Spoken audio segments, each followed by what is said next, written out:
Okay, hello everyone. Welcome to Concordia University's Force-Space. Thanks for joining us for today's event, Emergent Narratives in Games, the State of Affairs. Now, to help situate you, we're streaming to YouTube live from Force-Space, and we are located here on unceded Indigenous lands in Tiohtià:ke, Montreal. Here at Force-Space, we work with our university community to help mobilize knowledge. We co-create daily activities that examine research questions, projects, things happening across the university. We're also running today's event as a live stream Zoom meeting. So those of you joining us there, we welcome all comments and questions in the chat. We have eyes on that chat. Those of you here in the space, if you have some comments and questions later on, just raise your hand. We'll bring a microphone over to you. And with that, it's now my pleasure to hand the microphone over to Associate Professor in Design and Computational Arts, as well as the Behavior Interactive Research Chair in Game Design. And someone we're very glad to have here, Jonathan Lessard. Jonathan, over to you. Okay, thank you. Can you hear me? Yes? All right. Hello, everyone. Thanks for being here. Salut tout le monde. And can you see the slides? Are they visible online as well? Yeah? Okay. I mean, these slides are nothing exciting. They're just my roadmap and my way to keep track of what I want to say.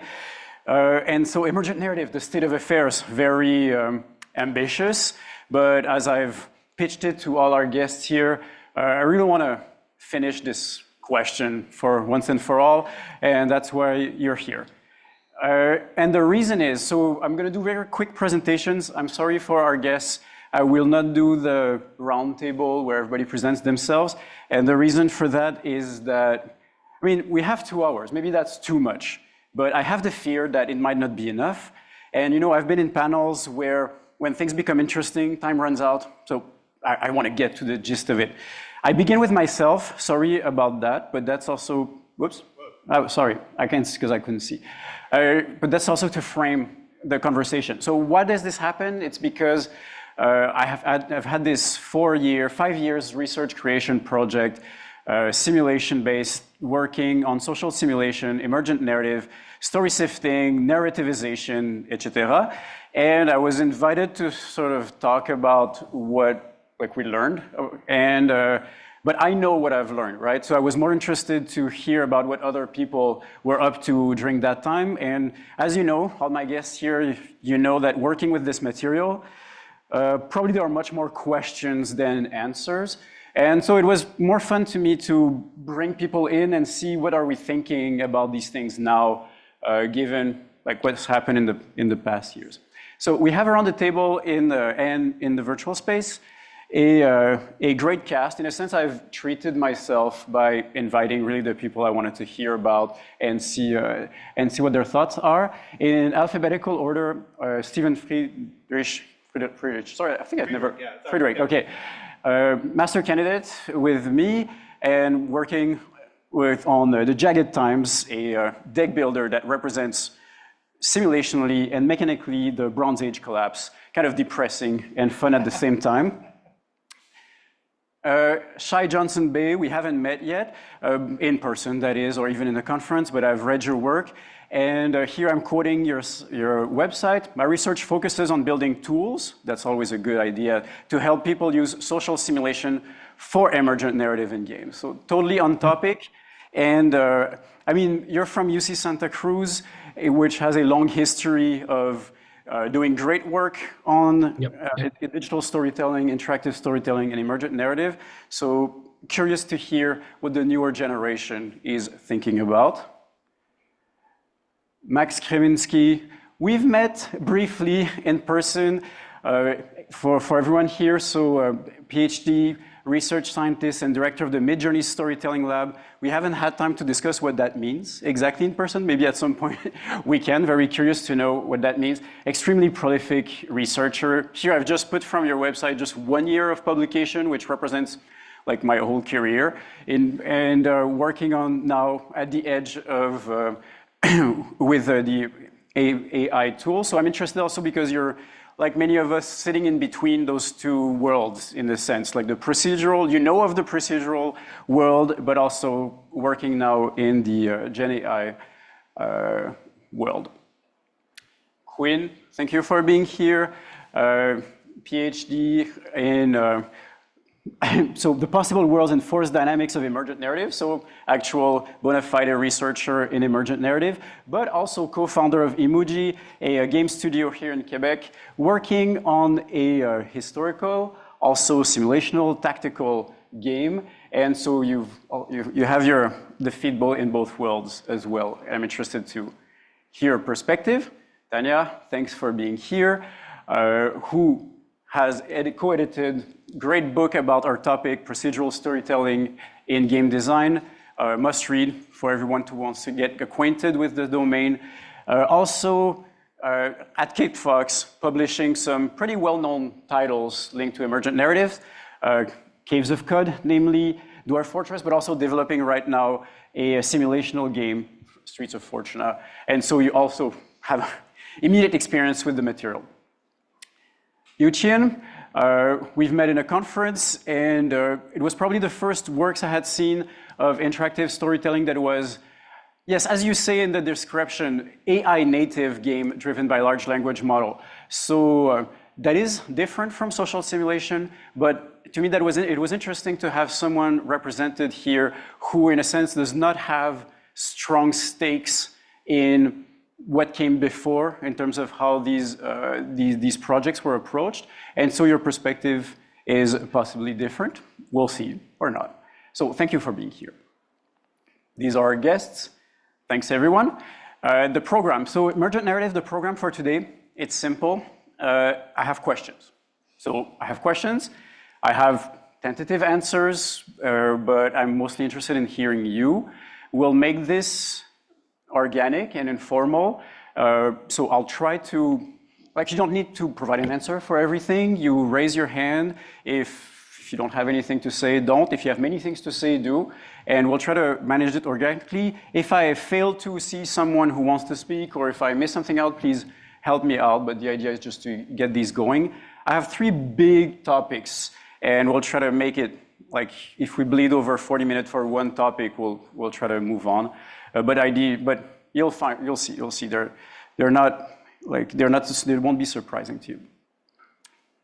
That's the program. Oh yeah, and for the guests who are here and online, so the first chunk of this, I want this to be a focused conversation, just so that, because I know specifically everyone here has worked directly with this material. However, I've scheduled time after, if anybody still has it in them, to come challenge what we've said and ask questions or propose their point of views. I want to know everything. So guests, you're welcome to stick around after. If you have other business, that's also fine, but I'm curious to go up to the end of this topic. And everything is streamed right now and recorded, which means that for me, that's also material. And hopefully that might lead to writing something either with you or not, or we'll see. All right, that's enough presentation.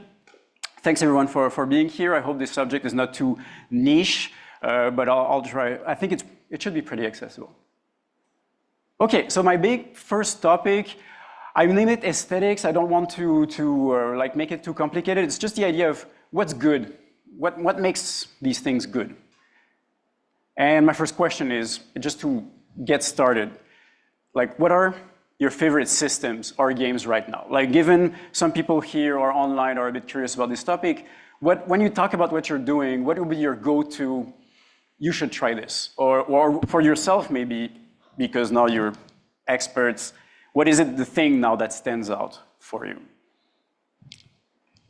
I highly recommend everyone, including me, play 100 hours of Caves of Cod. And that's not just me being a marketer. I genuinely need to play more Caves of Cod because for however much I've played so far, it's just scratched the surface. And there are still people coming in with questions to our Discord that I don't even know what they mean. People want to know more about the High Moon King fever, and I don't know what to tell them.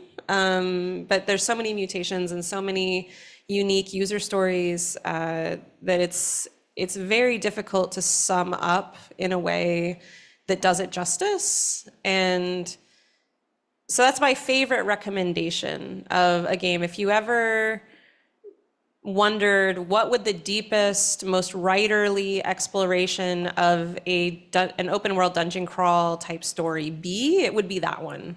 And I don't think there ever will be one that is more deep or more writerly than that. There will be other different flavors of things, but that has reached the pinnacle of that form. So it is worth experiencing, although it does take 100 hours minimum, sorry.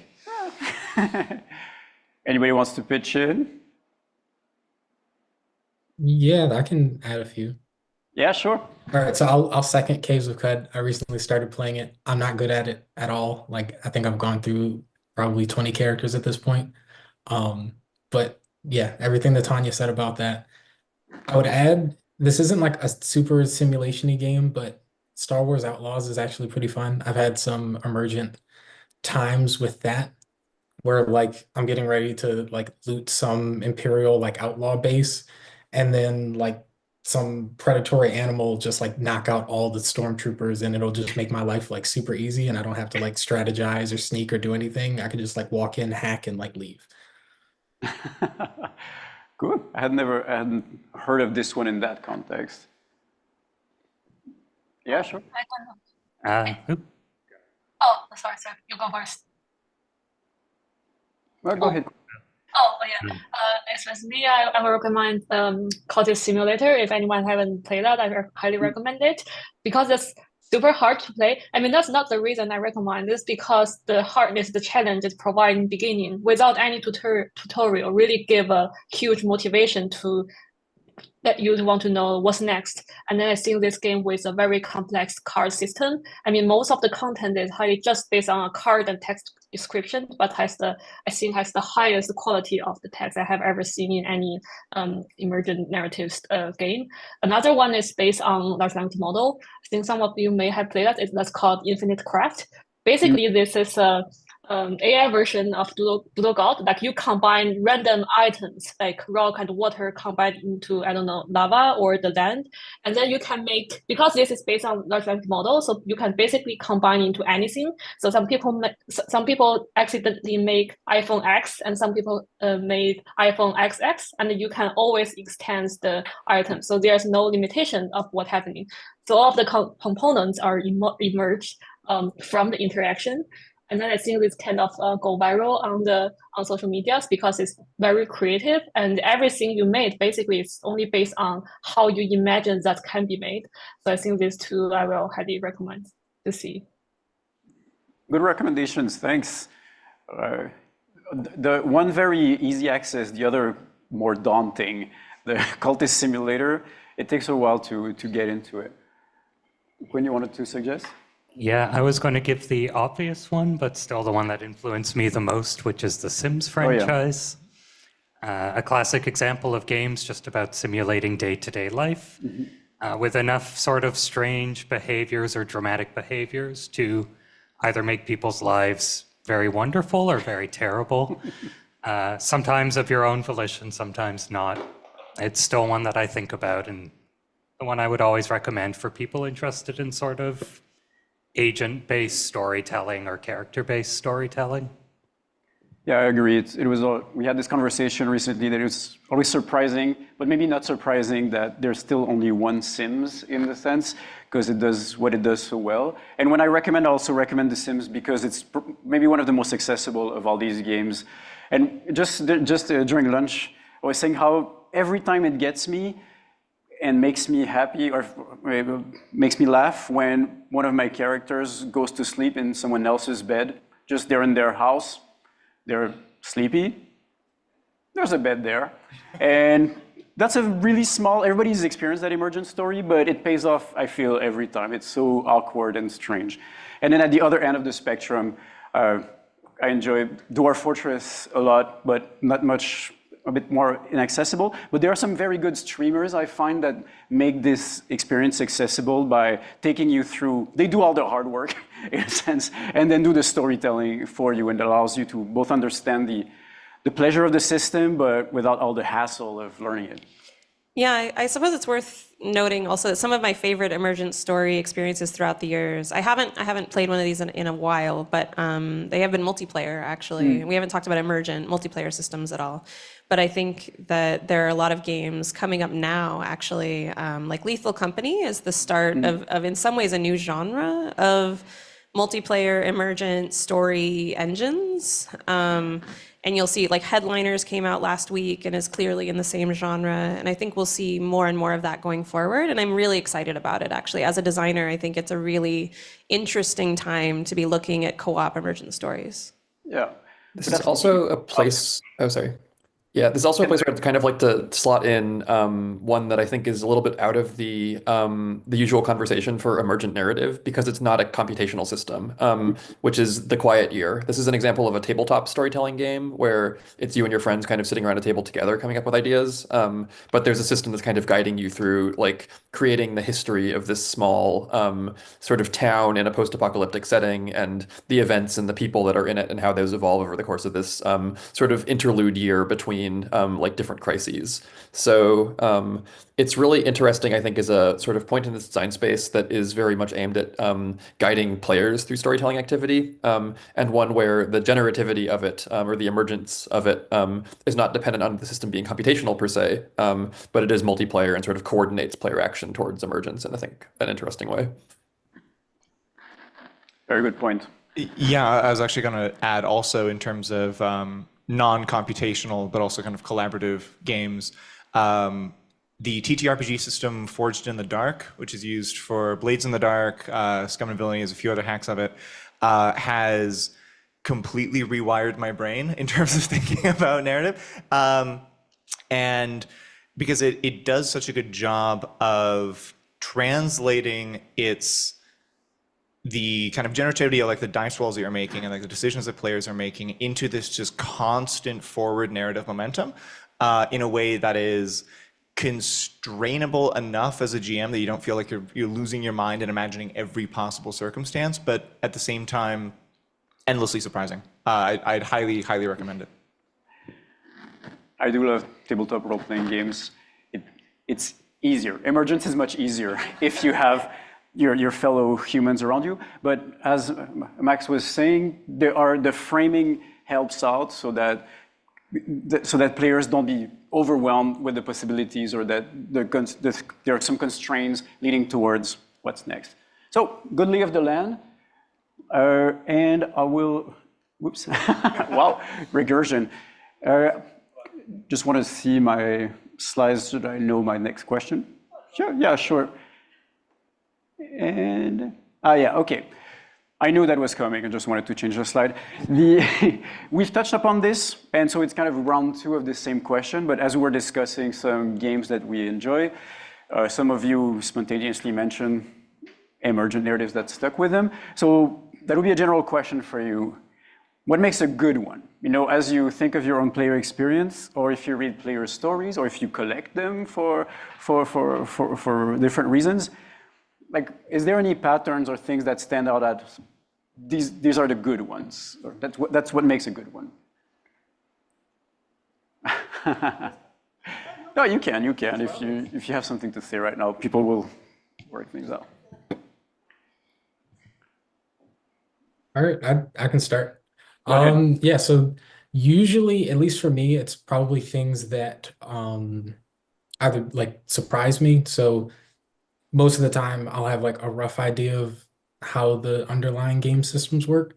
So then if I like try something and the result isn't exactly like what I expected, then that's usually something where I'm like, oh, okay, that was pretty cool.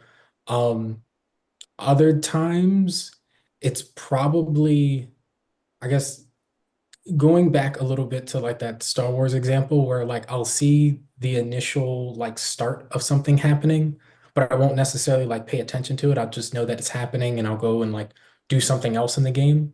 But then coming back to that same area and seeing like the after effects of that previous event and being like, oh, like that's something that happened in the world and now it has like an actual effect on me as the player and like how I'm playing the game. Those type of things like stick with me. That's a great observation. The idea that I think it's common, this pleasure of simulational games for many of us is this idea that stuff goes on without us, and we don't necessarily realize. But when we do, there's an inherent satisfaction to that. I paid attention to this premise, it didn't matter to me at that moment, but now that I see the outcome, I connect those dots and reconstruct that story in my mind. Now it's a story. It was just events, but now it's a story because I've seen the whole arc. Yeah, I was going to say something similar in that I do feel like a lot of the pleasures of these games is understanding the patterns of what you're looking at and then having that pattern subverted and deepened is a moment of realization that's very, very difficult to communicate exactly the mental state shift. It's almost like trying to tell somebody about a dream you had, where like, oh, this was possible and then it wasn't possible anymore. And people are like, okay, that's cool. But like, if you can actually have an emotional moment with a game like that, whether it's single player or multiplayer, I do think it sticks with you for a very long time. And I don't think it needs to be very, very frequent. I think for a lot of these kinds of experiences and narratives, a lot of the time the pleasure is, like you're saying, understanding the pattern and seeing the pattern. It's just like this cherry on top of the icing that, like, if you can at some point have, I think what some people have called, you can look up a paper about system suspense and the system horizon. If you can have this moment of system suspense of like, oh, I didn't know it could do that. Mm-hmm. What else can it do? Like that hunger to understand the pattern more will last you for another 100 hours of gameplay. Yeah, this idea of system suspense is also tied into one that we called system surprise, which is sort of the simpler or like sort of first order thing where suspense is kind of a thing that you get from having multiple moments of system surprise over the course of the play experience. And I think that kind of also ties back nicely to what Shai was saying about surprise as being one of the things that drives like a good emergent story. For me, I think what I'm always really interested in with these emergent systems is whether there's producing stories that stand out against the backdrop of other things the system produces, and especially things that are surprising to me as like consequences of simulation, where I'm connecting with the designer's intent, but an aspect of their intent that they didn't sort of anticipate or see themselves in the course of designing the game. There's some sort of like joint surprise between me and the designer at the consequences of the system they've designed. And when those moments arise, like stories that I think neither the game's designers would have anticipated in advance and that I as a player would not have anticipated, but that make total sense when you look at the rules that the designers have put together, those are the moments that feel really magical to me. So there's like a surprise dimension, like sort of latent in the system as designed, I think. Yeah, I like this. I like how you refer to this connection between the player and what they presume is the designer's mind or intentions, and then you say, oh, I'm not sure you thought this could be possible, or like, or I see that all the fruits of your work here in front of me or going live. Yeah, that's definitely something. Yeah, and I think with all that, there's. Oh, sorry. Oh, sorry. You go first.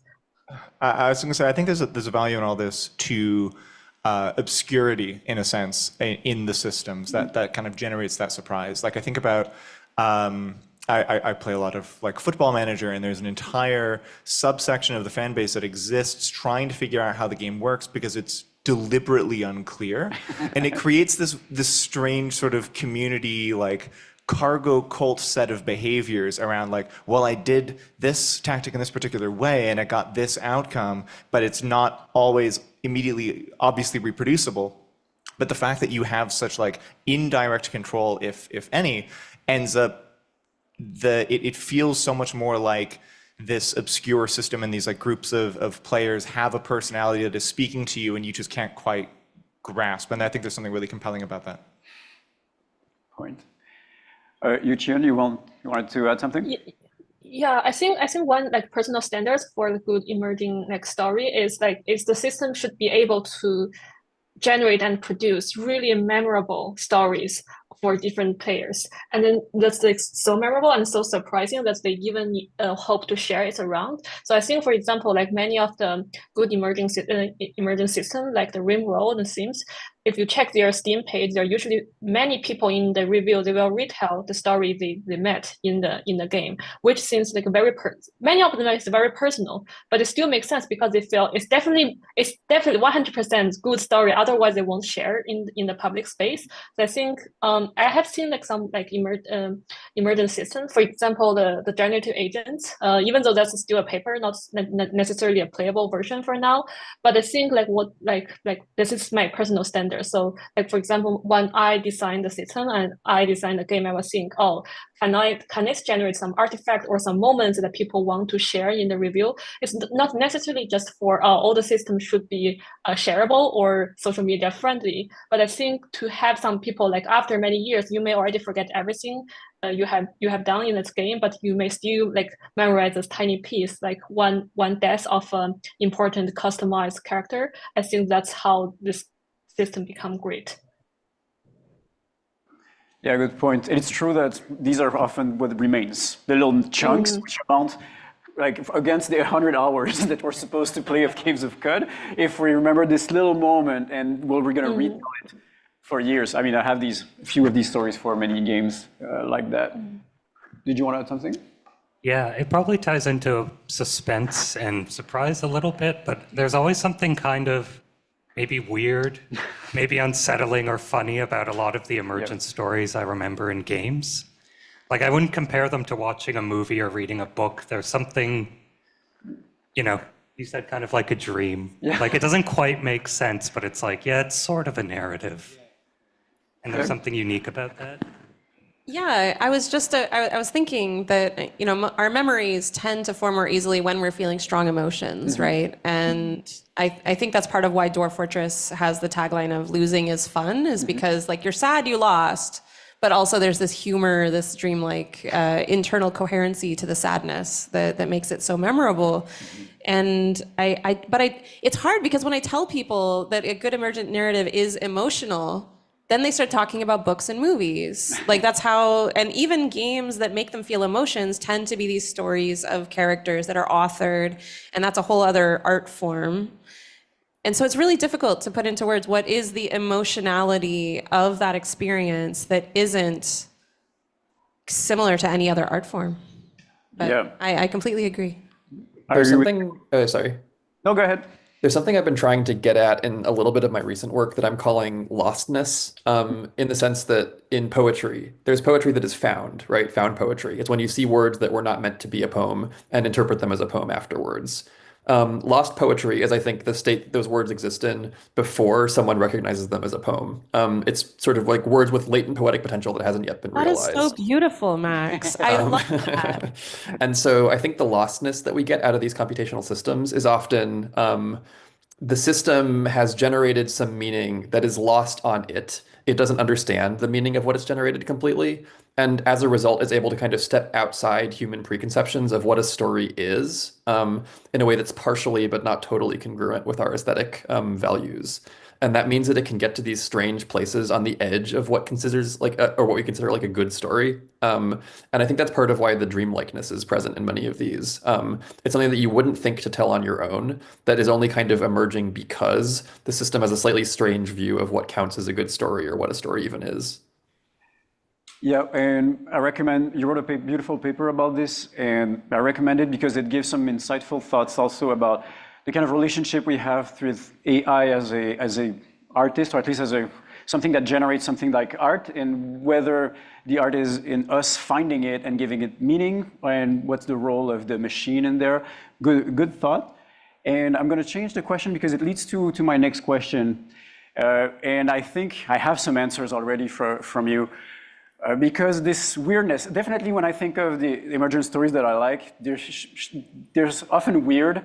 And I often say this, that it's nice to get a computer to write a good story, but we've got many people who can write good stories around, and we already have that. So to me, a good computer-generated story is when it does a thing that nobody would have done because it thinks differently, or it thinks upon premises that are different. And in terms of simulation, that means it comes from a world that is different.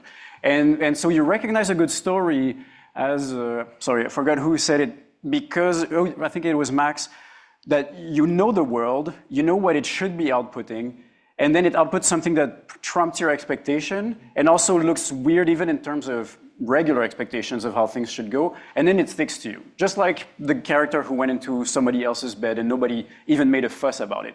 That comes from another world. That comes literally from another world, and it makes sense in The Sims, and it doesn't make sense in real life. But my question is, and this is to our research with Chroniqueur, one of the things we tried is, are there any things that allow us to find like objectively interesting stories? And we went to narratology, like surprise, unexpectedness, groundedness, importance or effect over other people, and impact and stuff like that. And we actually, like, the bad news is it doesn't really work. At least our experiment doesn't show that it works with emergent stories.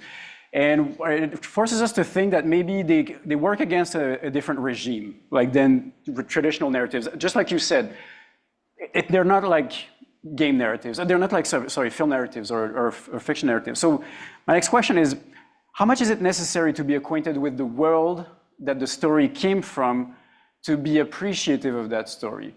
You know, there are many Dwarf Fortress stories about drunken cats or many other things, or crumbling chariots and stuff like that. Can these stories stand alone? Like, can I go to a friend and just tell the story? Or do they need to know about Dwarf Fortress and the world first? You know, open question.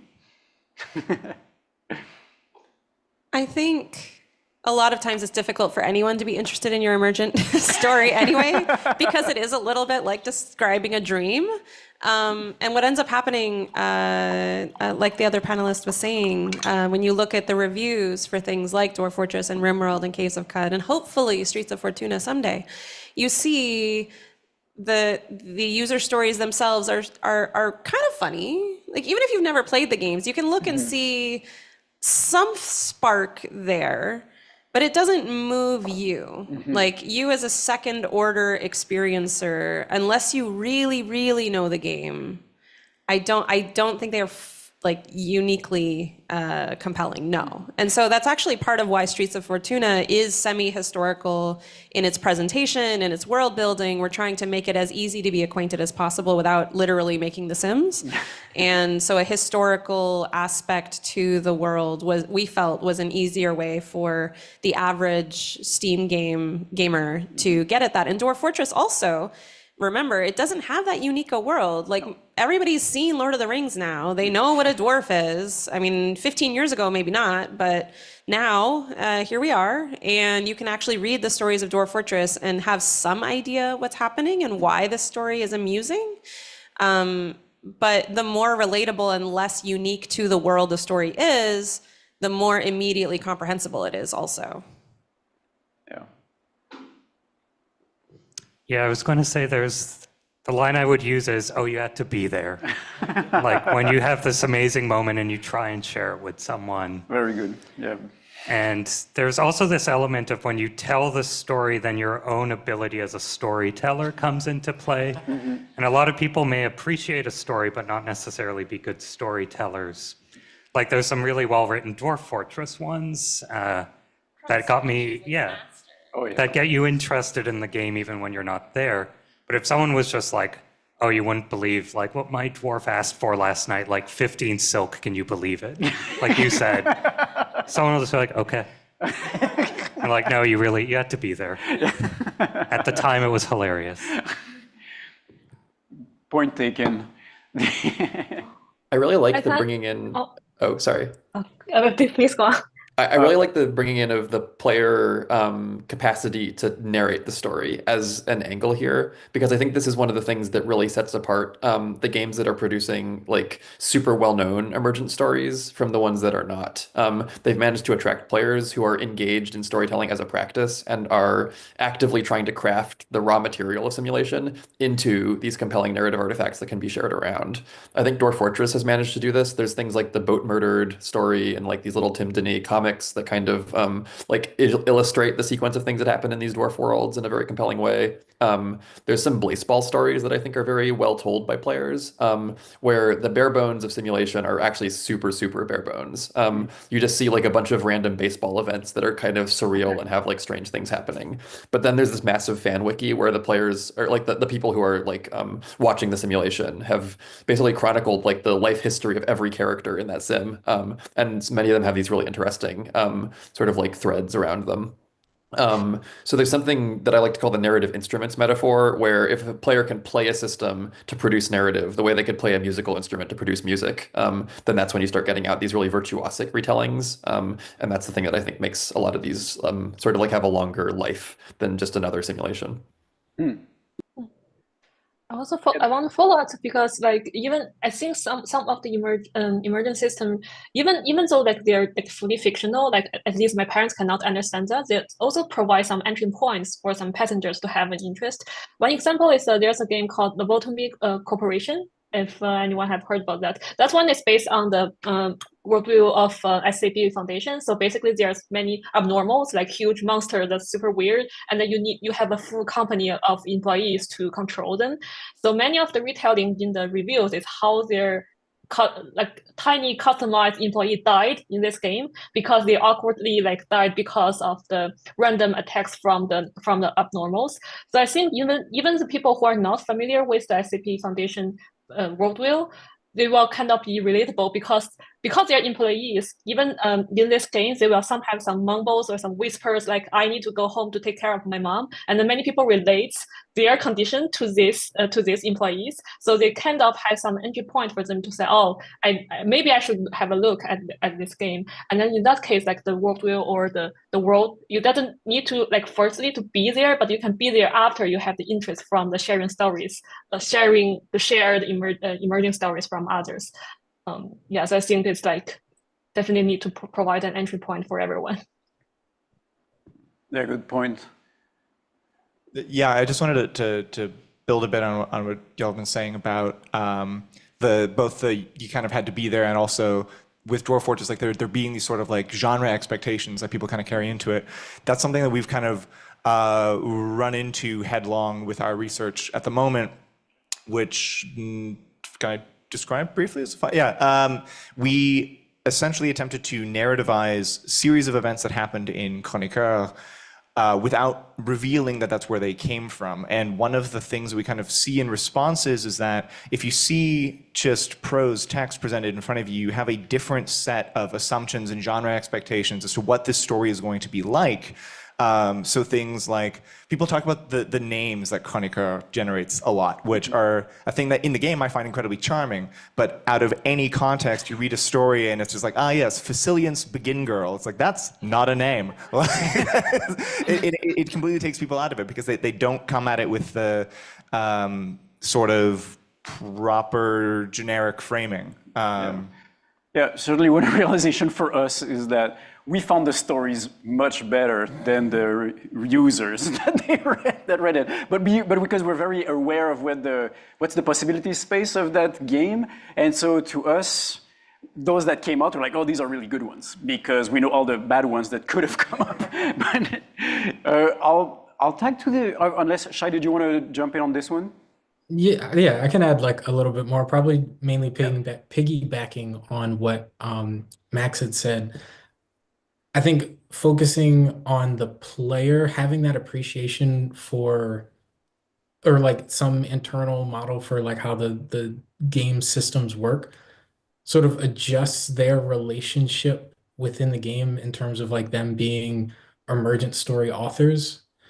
Because like if you don't necessarily know how the game works, you're sort of just like a passive participant in the emergent things that are happening, versus if you're starting to build that intuition for like, okay, if I do this, then like this should happen, and like all those internal rules for how you think the game works, then you can take like a much more like active role in building those emergent stories, because now you're like, okay, I'm going to test this out. I'm going to try to get the world into this state, and then whether or not you can get it there then becomes like that emergent story. Can I we're actually experiencing this firsthand with Streets of Fortuna right now. So we just released our second devlog a few weeks ago, and we were just showing the simulation of the characters, and and the designer mentioned that you could put poison in someone's drink as like an example of a way that you could interact with this situation. The problem is that that was then taken as the main way to play the instrument. So it was reported on by PC Gamer as basically a serial killer simulation, where they were daydreaming about poisoning the well of the town or whatever. And so now we're all like, we knew that this was going to happen from the time that we spawned the game idea. We were like, we got to build in so many things against serial killers, you guys. But we didn't expect it so early. But I think part of it is because of this acquaintance with the world, and they don't know what the strings of the instrument are yet, right? Like they don't know what are the things I can do to this simulation that will make a story. We gave them exactly one note, which is murder, and they know how to play that note. That's a note they're very familiar with in video games. So now, in retrospect, we should have really emphasized a different note because they'll discover that one regardless. But going forward, we're going to be much more intentional about drawing attention to those other ways to mess with the simulation, because that's not our desired genre. Yeah, very good point. So if I can, a previous student here wrote a really interesting paper on retellings and what players retell, including like video retellings like Crux Smash. And one of his intuition was these people, they also are showing us how to play, or how to play in an interesting way, or to follow this metaphor, what are the interesting things you can play with this instrument? Like it's almost a tutorial in a way. Can I make one more? Yeah, go ahead. I promise I'll give it back to you. I just wanted to add, I don't know if you have this in your paper already, but Tarn Adams, who's the primary developer of Dwarf Fortress, explicitly used to say that his players were actually his QA and the forum goers were his players. And like the people telling and discussing the stories were who he treated as his real players. That's interesting. Yeah, I was going to add that there's a lot of research that looks at how narrative creates an identity of what the narrative is about. So in the way like we say a world like Rome or something, well, what does that mean? What about Rome? Is it a good Rome, a bad Rome? And if you experience an emergent story that's like, oh, someone was poisoned, you're like, oh, this is the bad backstabbing Rome. That's this world. Whereas if someone had two characters fall in love, they're like, oh, this is a nice view of like the golden age of Rome when people like work together. And so even familiarity with the world might not be the familiarity with how one person will see that world. A good point also, because these worlds are so complex, the narratives that come out are often the vitrine that explains the world. And so if they've only seen that one story, obviously it shapes an understanding that, okay, poison is a big thing in that world, whereas it might be trivial. Okay, that's a big one for me. It's a tough one. So is there a difference between a story emergent from a simulated world? So that is events that were rational and cause and effect and stuff like that, and just asking in LLM, say, oh, tell me a story about poisoning in Rome, or a story or something like that. Curious to hear from you. It's not about poisoning, Jonathan. Stop. Yeah, so the poisoning game. What's your feeling? Just for context, this story to me is tied a little bit to meeting you, Yuqian, at FDG, where I was presenting Chroniqueur, which is in a sense now a old school procedural game. I'm forced to say old school already. And I met your colleague there, I can't remember his name, that was working with you on your Sherazade game. And when he asked me, is this procedural? And I was like, yeah. And he looked at me like, why? Like, that's crazy. Like, why would you even do this? And I thought it was a fair reaction, but it was certainly challenging, you know? Should I just retire now? I think the reason he reacted is because he's from a purely like LLM and AI background. So what he believed, even though that's like about back to 3 years ago, is like everything should be like ultimately be able to be simulated by LLM, which I'm not agree on. I think that's why he reacts like that. By the way, I don't have hard feelings, by the way. I thought it was very spontaneous reaction and forced me to think about these things.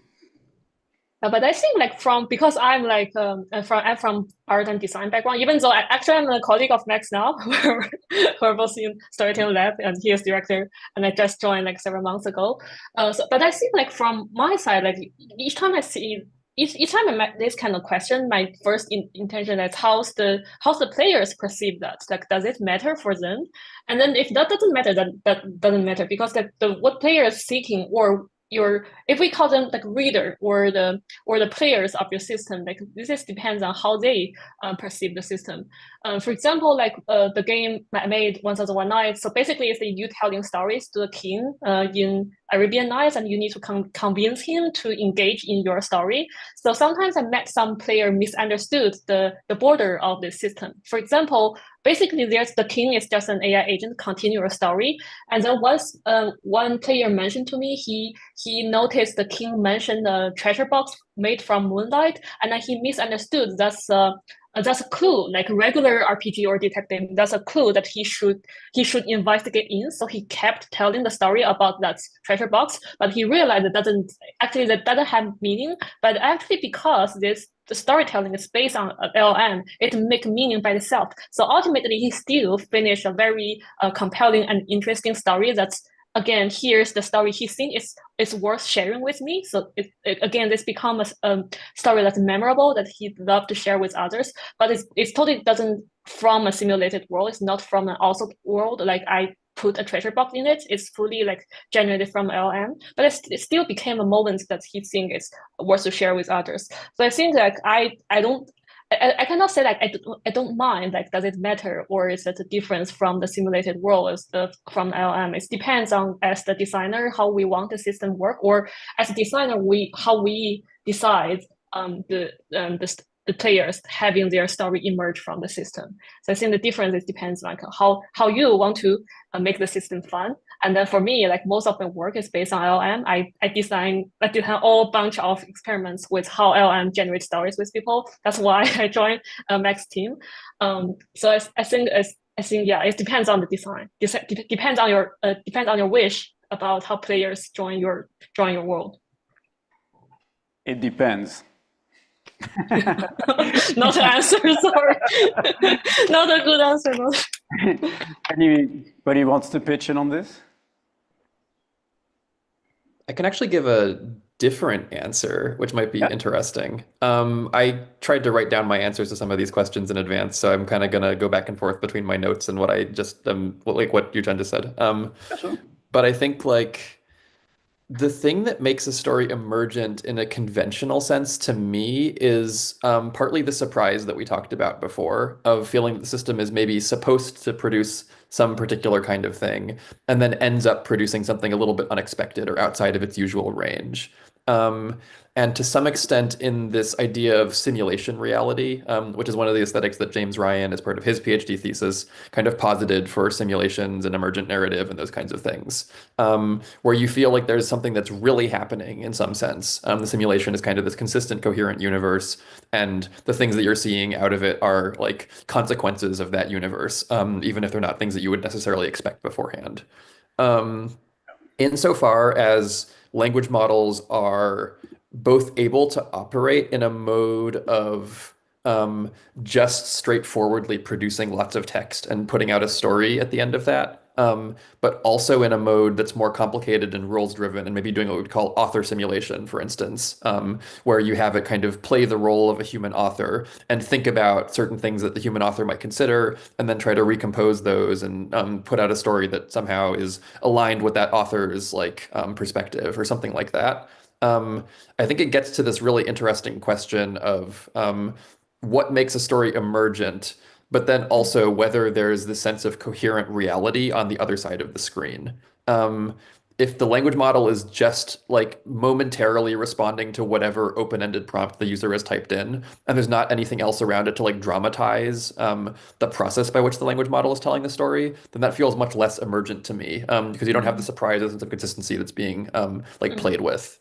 Whereas if you have a language model that's like playing the role of a character in a simulated world, or maybe being used to imitate the function of the human author in a more explicitly dramatized way.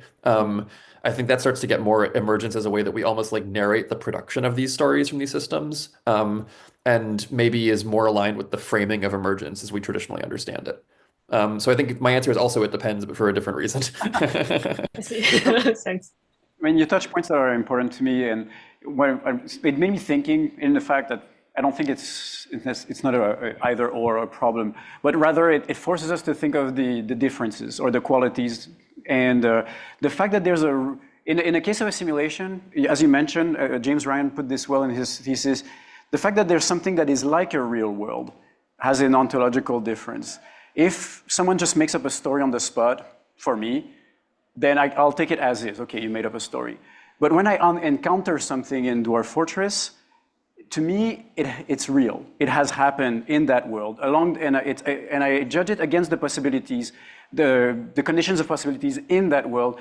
And James Ryan makes the comparison of, it's like you're a reporter and you found some good news story in the world, and there's some pleasure in knowing that it has actually happened, even though it's virtual. It actually happened in that virtual world, and there's a difference there, which doesn't preclude LLMs, as you mentioned, to be part of the pipeline in the sense of telling that story maybe, or once that it has happened, or keeping the coherence on one side and the narrativization on the other side, or something like that. But it still makes a difference to me that it has happened.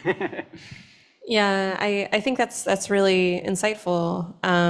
For me, I think it also relates to the fact that when we were talking about good emergent stories, many of us identified that some of it feels like a conversation with the designer and the game, that there's actually three parties in conversation. And depending on the player expectation, you could still pretend that the LLM is the author's voice, and to some extent it can filter through a little bit.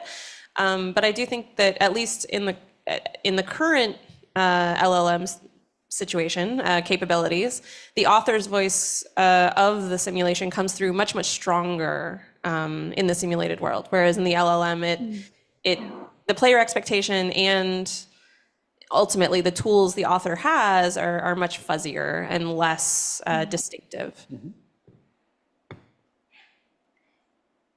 Which I think is a really interesting condition for things to be in part because when I play the games that I find to be really compelling that use language models right now, they're ones like 1001 Nights where the author of the game has spent a ton of time crafting the character, like to make sure that they respond in certain ways across many different situations, trying to like figure out which language models can even be employed to make that happen.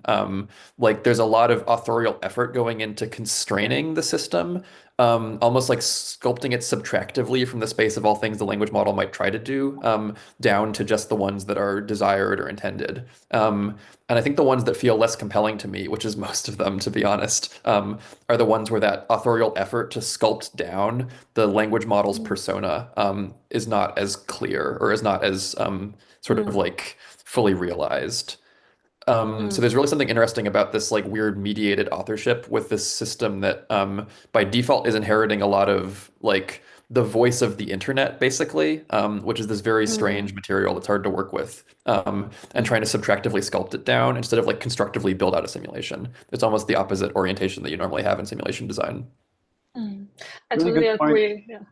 Yeah, no, sorry, I just wanted to emphasize, I like the point of that keeping the connection to the author's voice or the designer's voice that you had mentioned previously, and what makes a good emergent narrative is when you connect. And with an LLM, it's much fuzzier. I think that's a good, unless like some new author kind of procedural authorship or sculpting down the space as a negative space as being a mode of authorship is interesting as well. Did anybody want to pitch in? Can I change this? Sorry, I just wanted to see what was coming up on my next slide. Sorry, I can't change it.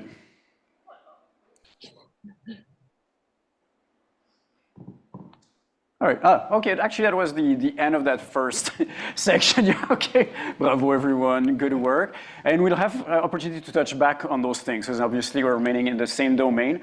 So, given that some emergent narratives are interesting, hopefully, and that it's a thing, how do we, now I'm interested more in the, let's say, the engineering or the designing, and it's a good thing that we just talked about authorship. Let's talk about the authorship of these things. If we may move on to the next one. It should work now? Ah, yeah. Okay, so that was one question all across my own project. And I find out that many people who set out these projects typically have some kind of dream that they want to realize, and they don't really ask themselves that question, what is my simulation should be about? They go to it with some kind of intuition. Stephen here wanted to talk about the Bronze Age collapse, and so I'm not sure you thought of all the other possibilities that you could have made your game about, you sort of had an intuition. But let's presume that we want to be smart about this and not lose our time and go straight for the important things. What should simulations be about, given that what we want out the output is some interesting emergent narrative? And I'm interested in your experience in terms of what pays off. What did you make that actually got good stories, and what did you make that nobody ever talks about? And so it was just code that exists there. If you have any stories to tell. Okay, I can definitely jump on this one because I wasted a lot of time. So yeah, a lesson that it took me a long time to get to this point. But I would say if you're going to build a simulation for a game, just jump directly to the stories that you want to tell that you think are interesting. How I originally approached this problem was I would go in and I would try to build like a system, but I would make it like far too general. So it'd be like, oh, well, we've got this thing, but maybe I want to tell some subset of stories, but I'm building it to tell like some wider set of things, just in case in the future I want to expand my like the breadth of potential stories that it could like express. And I think that from the beginning, just sort of scoping in onto specific like themes that you really want to like focus on and tell like in your stories is definitely the way to go, because then you can focus all like your character AI programming on that. You can focus any like actual like narrative block bits. So if you're doing like some storylit stuff, you can make all those things like focused in on making sure that those types of stories happen. And then you're like much more quickly going to get like results that match, or maybe not match, but are in the ballpark of what you want, versus like starting off general and doing, I guess, like sort of what Max was describing is like the LLM approach, and then like sort of hacking away the pieces to try to get to like where you actually want to be. Smart. Seems like good advice.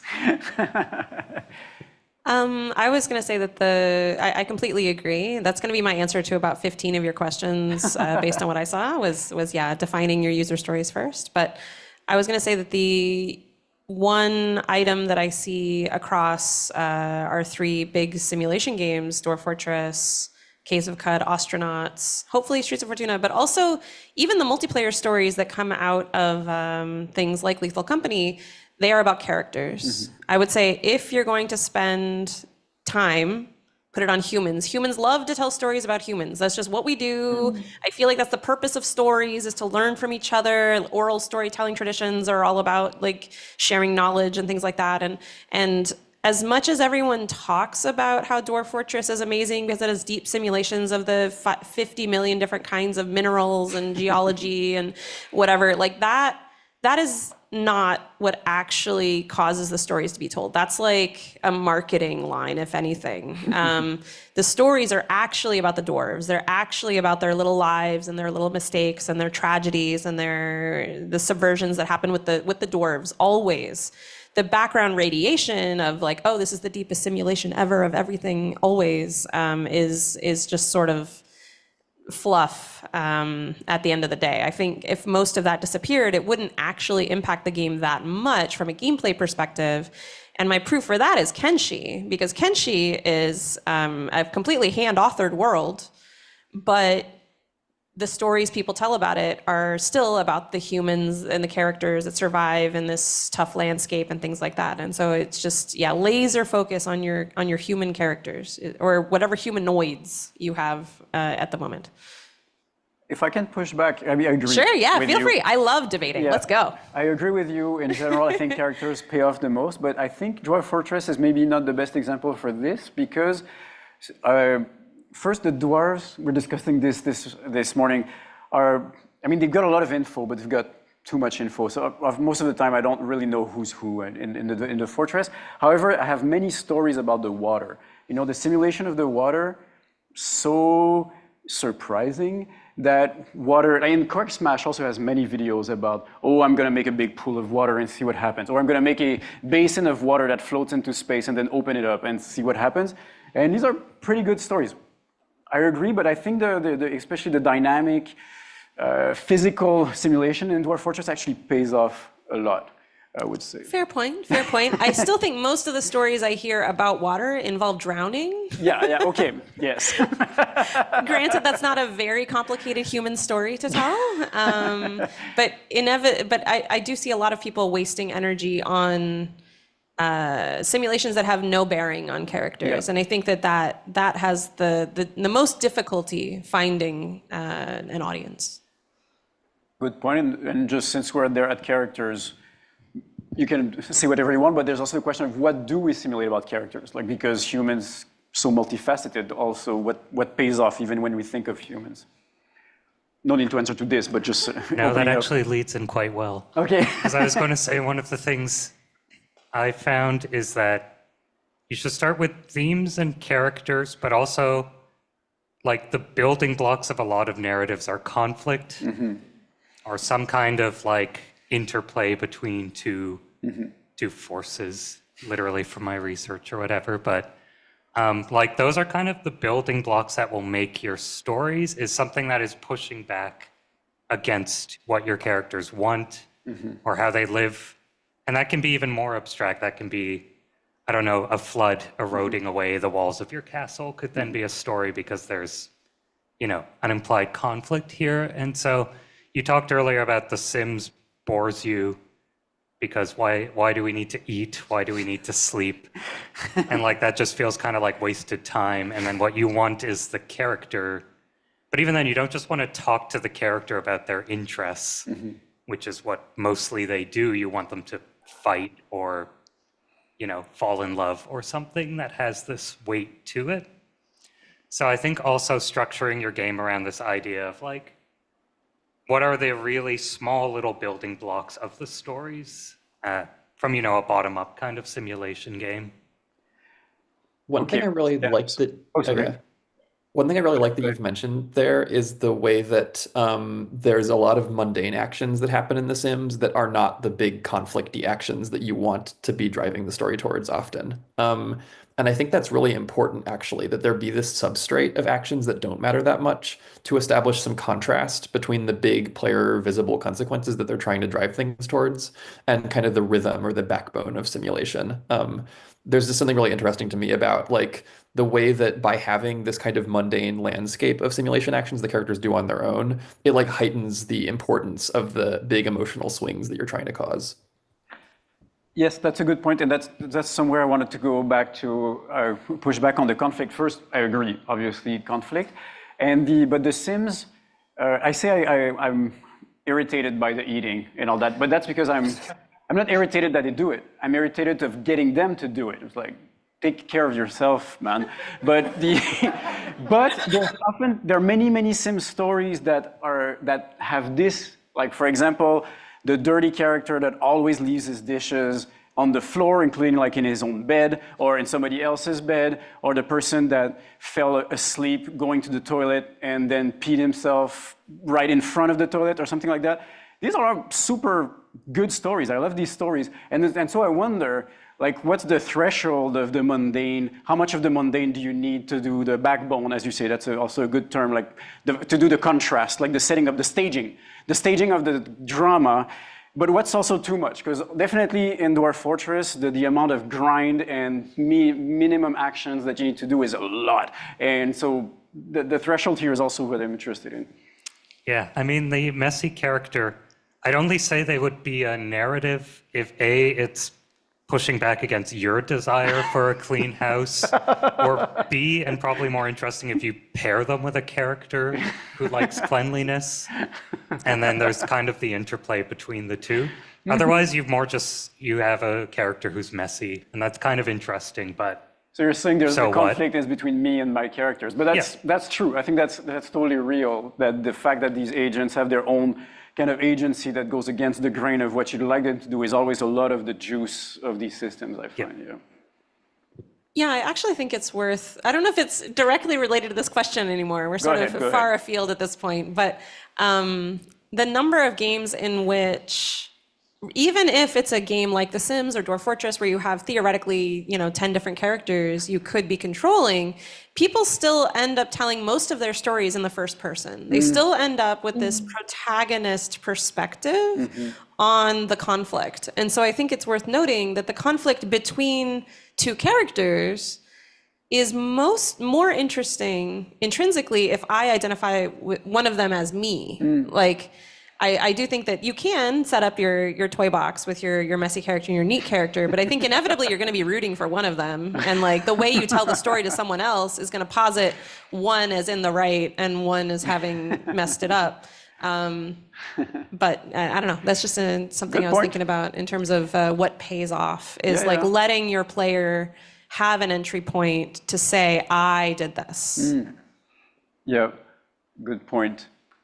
One paper that I did, just as like a very small anecdote, early in my PhD was about retellings between the Civilization series and Stellaris, where Stellaris does more to model individual characters as named leaders.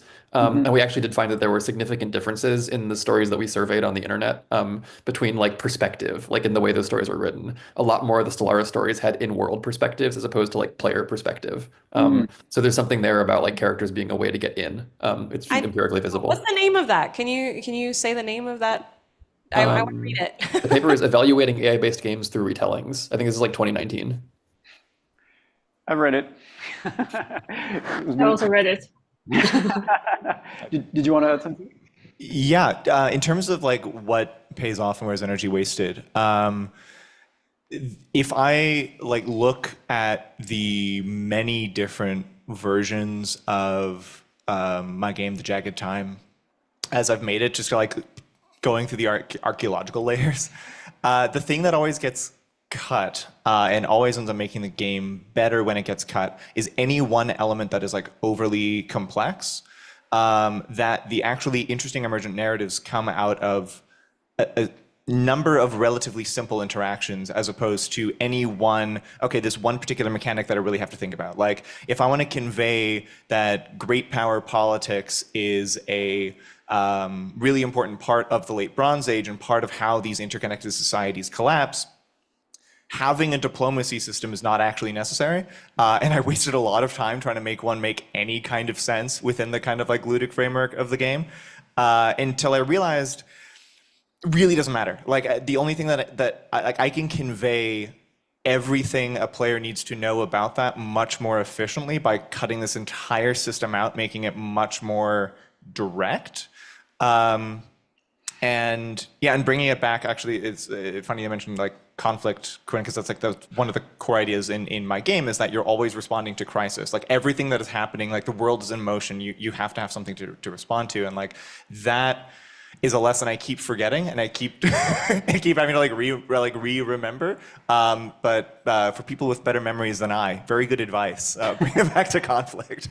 Yeah, although I remember, just to be once again irritating, but in James Ryan's thesis, he spoke about that there are some absolute interesting things like, and there's this famous quote, I can't remember from whom, if things go nowhere in your story, open the door and someone has a gun or something like that. And he rewrote a classical old generative system story by adding a lot of drama, and then there's a bomb, and then there's a gun, and then But that story was silly, whereas the first one was kind of cool because of its unassuming and the fact that it had no drama. A little bit like in one of our stories that we tested from our game, one of our favorite ones is the one where nothing happens. And it's actually our control story because we just picked it by random.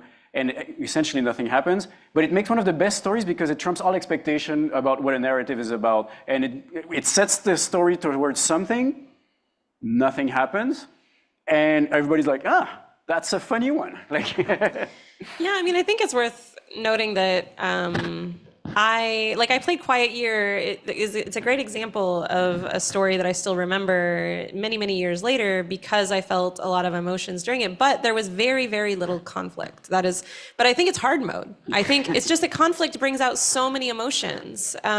There's the tension of the conflict. There's the sadness if it doesn't work out. There's the victory. There's the humor of the subversion. Like, there's just so many ways conflict just instantly heightens emotion, and that makes it more of a memorable story. But I do feel like there is this, how to put it, I don't know, like designeritis or something that also draws me like to my favorite films. Like, if we could just get rid of conflict, like, it would be cooler if we could be emotionally invested in something where it isn't like lava flowing everywhere and people murdering and poisoning each other. Like, wouldn't it be more artistically like reflective of the human condition?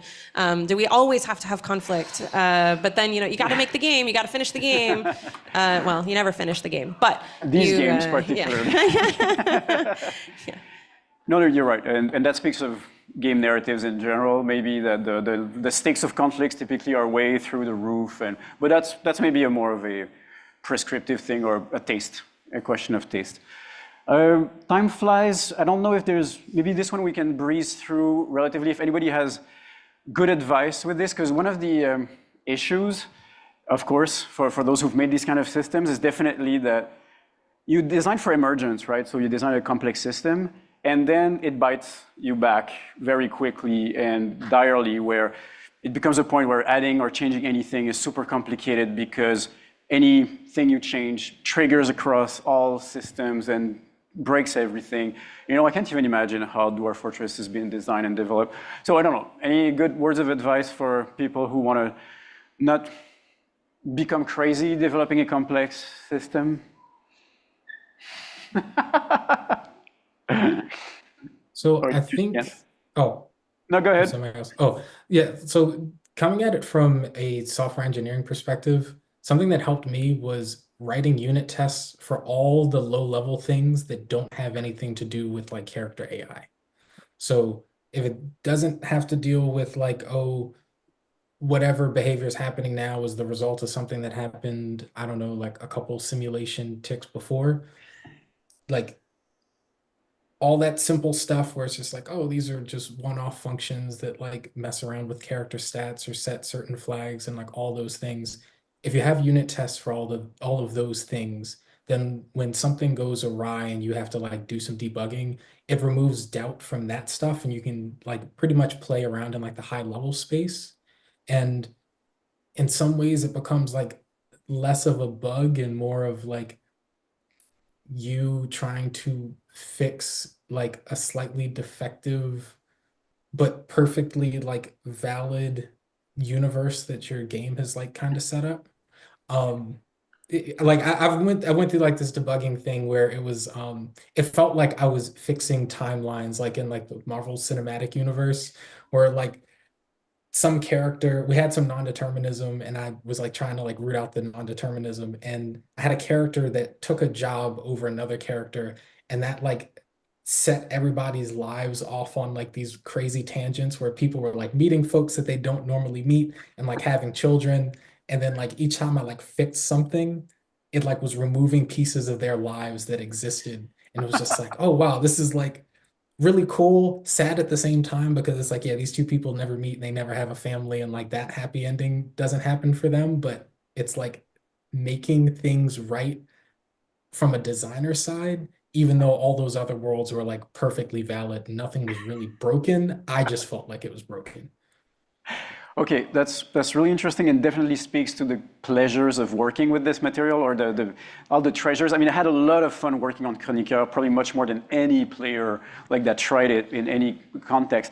But please repeat, what kind of test did you do? Because I didn't understand. Oh, so like unit tests. So like unit tests are any sort of, well, most of the time I'm using like unit tests. I'm not doing like high level integration software testing. But yeah, so let's see, like Unity has like Unity test framework. So it's like really easy to write pieces like software tests for like small pieces of code. Okay. Just so that you know that things that aren't dealing with like complex AI or AI that happens over time works the way that you expect it to work out with, like the way it's supposed to work out. And then anything that's like high level that involves like multiple characters doing things, then you usually have to do some sort of like making up like test scenes, Yeah. and you set those things up and try to make scenarios and make it work out the way it's supposed to work out. But that part isn't, that's more dependent on what your game looks like versus like the unit test thing. It's all software engineering code stuff. Things Sounds I like encourage students to do. good advice.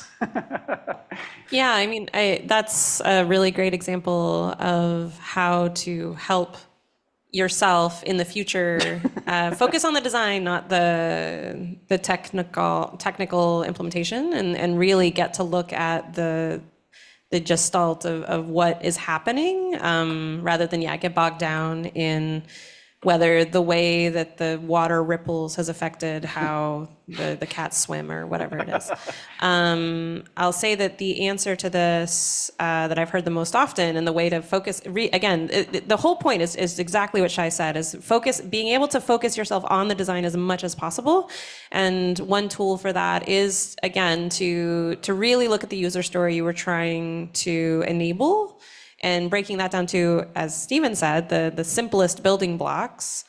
The more you can do that and the faster you can do that, to really just laser focus. Like if in the textbook, the example that Tarn gives is, if your example user story is a goblin came and stole an artifact and got caught on his way out, well, okay, what is the simplest possible definition of a goblin? What is the simplest possible definition of someone owning an artifact? What is the simplest possible definition of stealing? Now, some of these are really hard to break down into simple concepts, like property ownership in Streets of Fortuna. It was like a year, you guys. But there are things that sound simple on the surface and then are super complicated. But the simplest you can possibly make it, the more then you get to focus on, well, what is it about that user story, the goblin stealing the artifact and getting caught? Then you can iterate on that design, again, without looking at the overly complicated, sneaking code or whatever it is.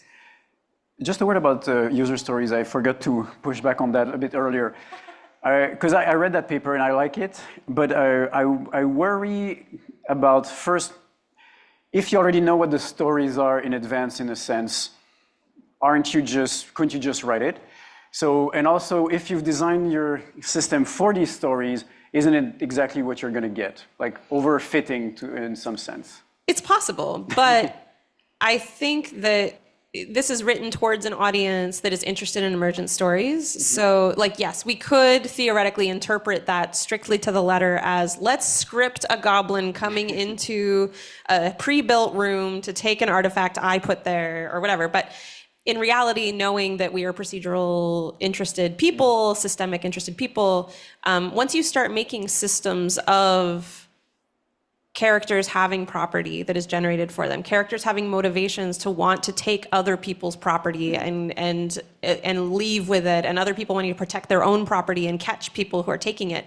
Once you start implementing all of those rules, it is somewhat natural, depending on your user story, but that is an example user story that has so many assumptions built into it that by building it, you will enable 1,000 other interesting interactions, but you have to, it's a little bit like a snippet of the Matrix or something, where it's like, here's one little timeline of this. Now, if I extrapolate all those out, how many other timelines am I making? Now, maybe there's only, 100 other from that story. But if you have a second user story and a third user story and you triangulate, that's where you get the rest of the matrix. I agree with that. I'm going to imperil my thesis a little bit by pushing back on you. Okay, good. No. Please do. Because I think the way that you kind of get around overfitting, the way that I always think about it is, genre is that kind of ligature that holds this all together. The way Blades in the Dark as a TTRPG system works in large part because it says from the beginning, this is a system for Like you are criminals, you are like constantly on the run, you're constantly getting in over your head.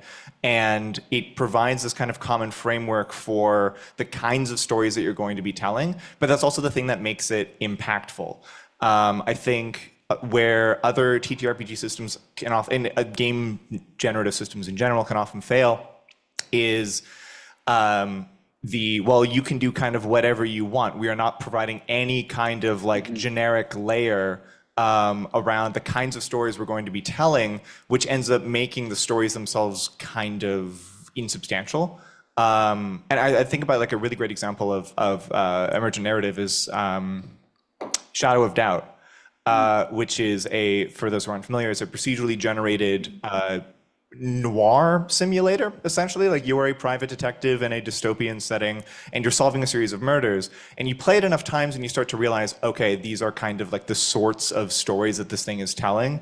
But at the same time, learning that doesn't hinder immersion and engagement with the systems. Rather, it just heightens the fact that like, oh, okay, if all else fails, like, what would Sam Spade do? Because that's probably how the system was sort of designed. Yeah, so I think actually that, obviously, like you're saying, Tanya, you don't want to just like directly script exactly what's going to happen, but like having like I think of it in terms of genre of the kind of story you're telling ends up making the noise into a story. This specifically is where I really like that narrative instruments metaphor.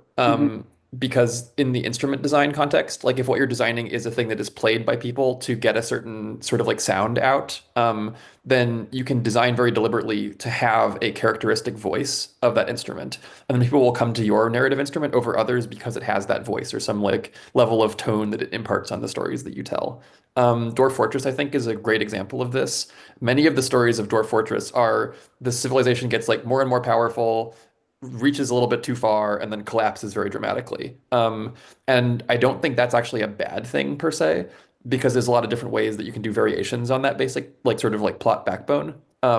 I think people actually reach for Dwarf Fortress because they want to tell those kinds of stories. And that's one of the things that is enduring and like lasting about it. The same way as they reach for a violin because they want to have like the characteristic sounds of a violin in the thing that they're writing, or like they reach for a guitar because they want guitar tone or whatever. There's a risk here if you make it too narrow, of it being the equivalent of like a kazoo, basically. We used to joke that like Midjourney is a kazoo, especially back in the old like V4 or V5 days, because like kind of collapsed down all the human expression to a much narrower range of possible expressions. But I think this expressivity of the instrument, where you can like kind of be at the kazoo on like one side of the spectrum, and maybe like the violin or something really complicated on the other side of the spectrum, is like a good way to think about these questions. Another technical answer, I love that, Max, by the way. Another technical answer might be the entity component system technology that's been growing the last while. We had to do a revamp to put it into Streets of Fortuna. It did not decrease the complexity, in case that's what you were hoping would happen. But it did let things be even more modular. So that was very helpful in breaking down which unit test was failing, for example, because only one component of a given entity was involved in that particular interaction. So that's something else you could look at. But I do think we're trying to make our lives easier for that game in particular by, invoking the survival game instrument. And we'll see that's probably not as rich as a civilization instrument. But but we'll see where that goes and whether we can add to it or if it'll end up being hopefully not a kazoo. That's a really great metaphor. I like kazoos. I think it's an underutilized instrument. Thank you. I think we've touched a little bit on this one. Let me just voice it in case. How to increase the likelihood, frequency of good emergent stories. So, like, if I play The Sims, I do say that emergent stories happen in The Sims or in Dwarf Fortress, but typically I expect this will happen like 20 hours in, I'll get one, you know? Is that a bad thing? Maybe not, but are there any good tricks to maybe make sure they pop more often, or that they're noticed more often, or any wisdom?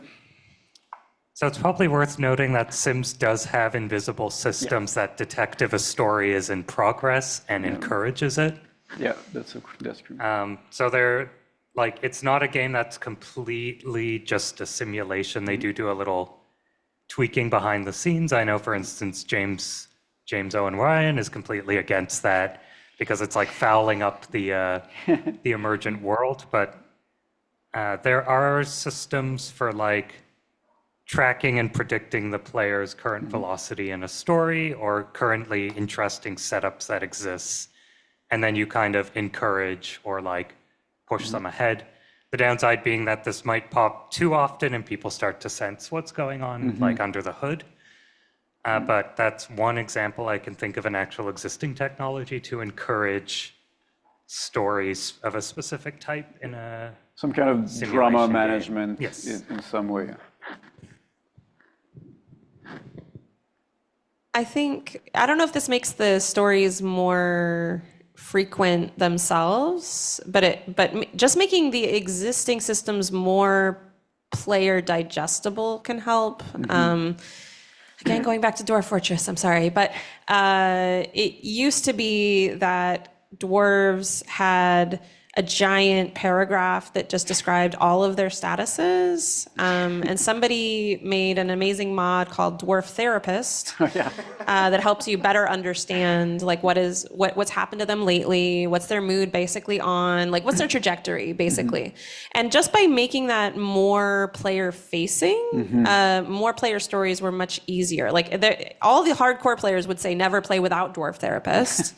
And now, Tard's made his own sort of version of it for the Steam version, but that was really essential because there were really interesting stories that the player would have no good way of understanding they had happened in the first place.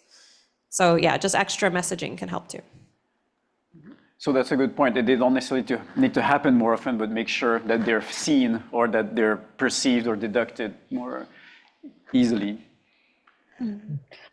I think for to some extent some emergent system kind of failed to do that. Like if the system has a really attractive and interesting characters and they didn't do the story progress, people really quickly lose the interest. I think one of the recent example is the Crash House. Has anyone played that? No. Yeah, the Crash House. So that's a TV series simulator. Basically, you are a producer of a TV series to get a bunch of celebrities to stay in a house. They kind of love each other, have some drama, they curse each other. Some of them fell in love. This one gets a really high it has a really high hype before the release. But because they have a really people are expected to have a really dramatic simulation of the human relationship into it because you're a TV series producer and everyone wanted to be a producer to witness the gossips happening between people. But the only story progress of that game is happening after the series. So basically after all of the celebrities in this game arguing with each other, they have some tiny story progress which totally separate from the simulation of the human relationship in this game. So this game, even though it's published by a developer, it didn't sell well. I think still only get half positive or mostly positive on the Steam. So I think what I expect, so at least when I play the game, what I expect is I hope there has a story progress behind the emergent system. Otherwise, I even doubt myself will lose interest after that. For example, in the Shadow of Doubt, one reason I didn't lose, but I felt less interested. One reason is because I have motion sickness. One is I felt the repeated patterns of the cases. Yeah, but I still recommend the Crash House game. That have a look. That's very cute, but I don't think it did well with the meaningful emergent stories between the characters. Well, thanks for the reference. I didn't know about that one. Yeah, I'm definitely gonna have to check that one out. Because that sounds like something that I'd be interested in. Yeah, sounds interesting, but didn't came out interesting. That's I think that's a shame for the developer. So then I guess, yeah, piggybacking off of that for something that they could do or that they could have done in that game or that other games could do in terms of spicing up the emergent narratives. I'm stealing a term from one of the designers from Crusader Kings. I don't know if it was Crusader Kings 2 or 3, but almost dropping in hand-authored pieces of content as catalysts. So if you sort of assume that your game is a chemical reaction that is kind of going on, you can always like drop in a catalyst and then that like really spices things up and then things start happening and like characters go places and then maybe it like forces an action from the player to do something. In that sense, it's sort of there's like a divide in terms of like who's in charge of that. Because on the Crusader Kings side, maybe it's like tossing an event or like tossing some like character in that's like really messing with the balance of what's going on in the game. On like the player's side, the main game that I can think of that's doing like roughly the same thing, but is like putting in the player's hand is like a game like World Box, where you've got like all the little characters running around in their villages, and then it's like a godlike game. So you're looking down on all the characters doing their stuff, and you can always like interject some amount of like noise, like, okay, yep, I'm gonna like spawn a bunch of characters over here, or I'm gonna like nuke this part of the map, or I'm gonna like put a new like kingdom over here and see what happens. They're just giving people additional knobs to turn at like some point if things are getting like just a little bit too mundane to hopefully like make something happen. So like in that dating game, it would be like producers for these like reality shows are always like interjecting something to make the drama seem like more than what it is. Like, oh, like if you want to make it look like there's a romance between two characters, it's like, oh, somebody left their shirt in this person's bedroom. What does it mean? And all the other characters are like running around like, oh, like Jack is with Cynthia. Oh my God, like what's going on? Because yeah, they're just little pieces that get a reaction out of like either the characters in the story, and then you as a player have a reaction because like, oh, I made that thing happen. That's really cool. Those type of things. Yeah, I like the comparison of these scripted events or as catalyst or throwing the rock in the pool and seeing the ripples. And I think there are definitely many lessons to draw from reality TV as a way to something that is somewhat simulational but has a lot of management to get things going. Good reference there, and possibly design lessons, I assume. Other thoughts on this?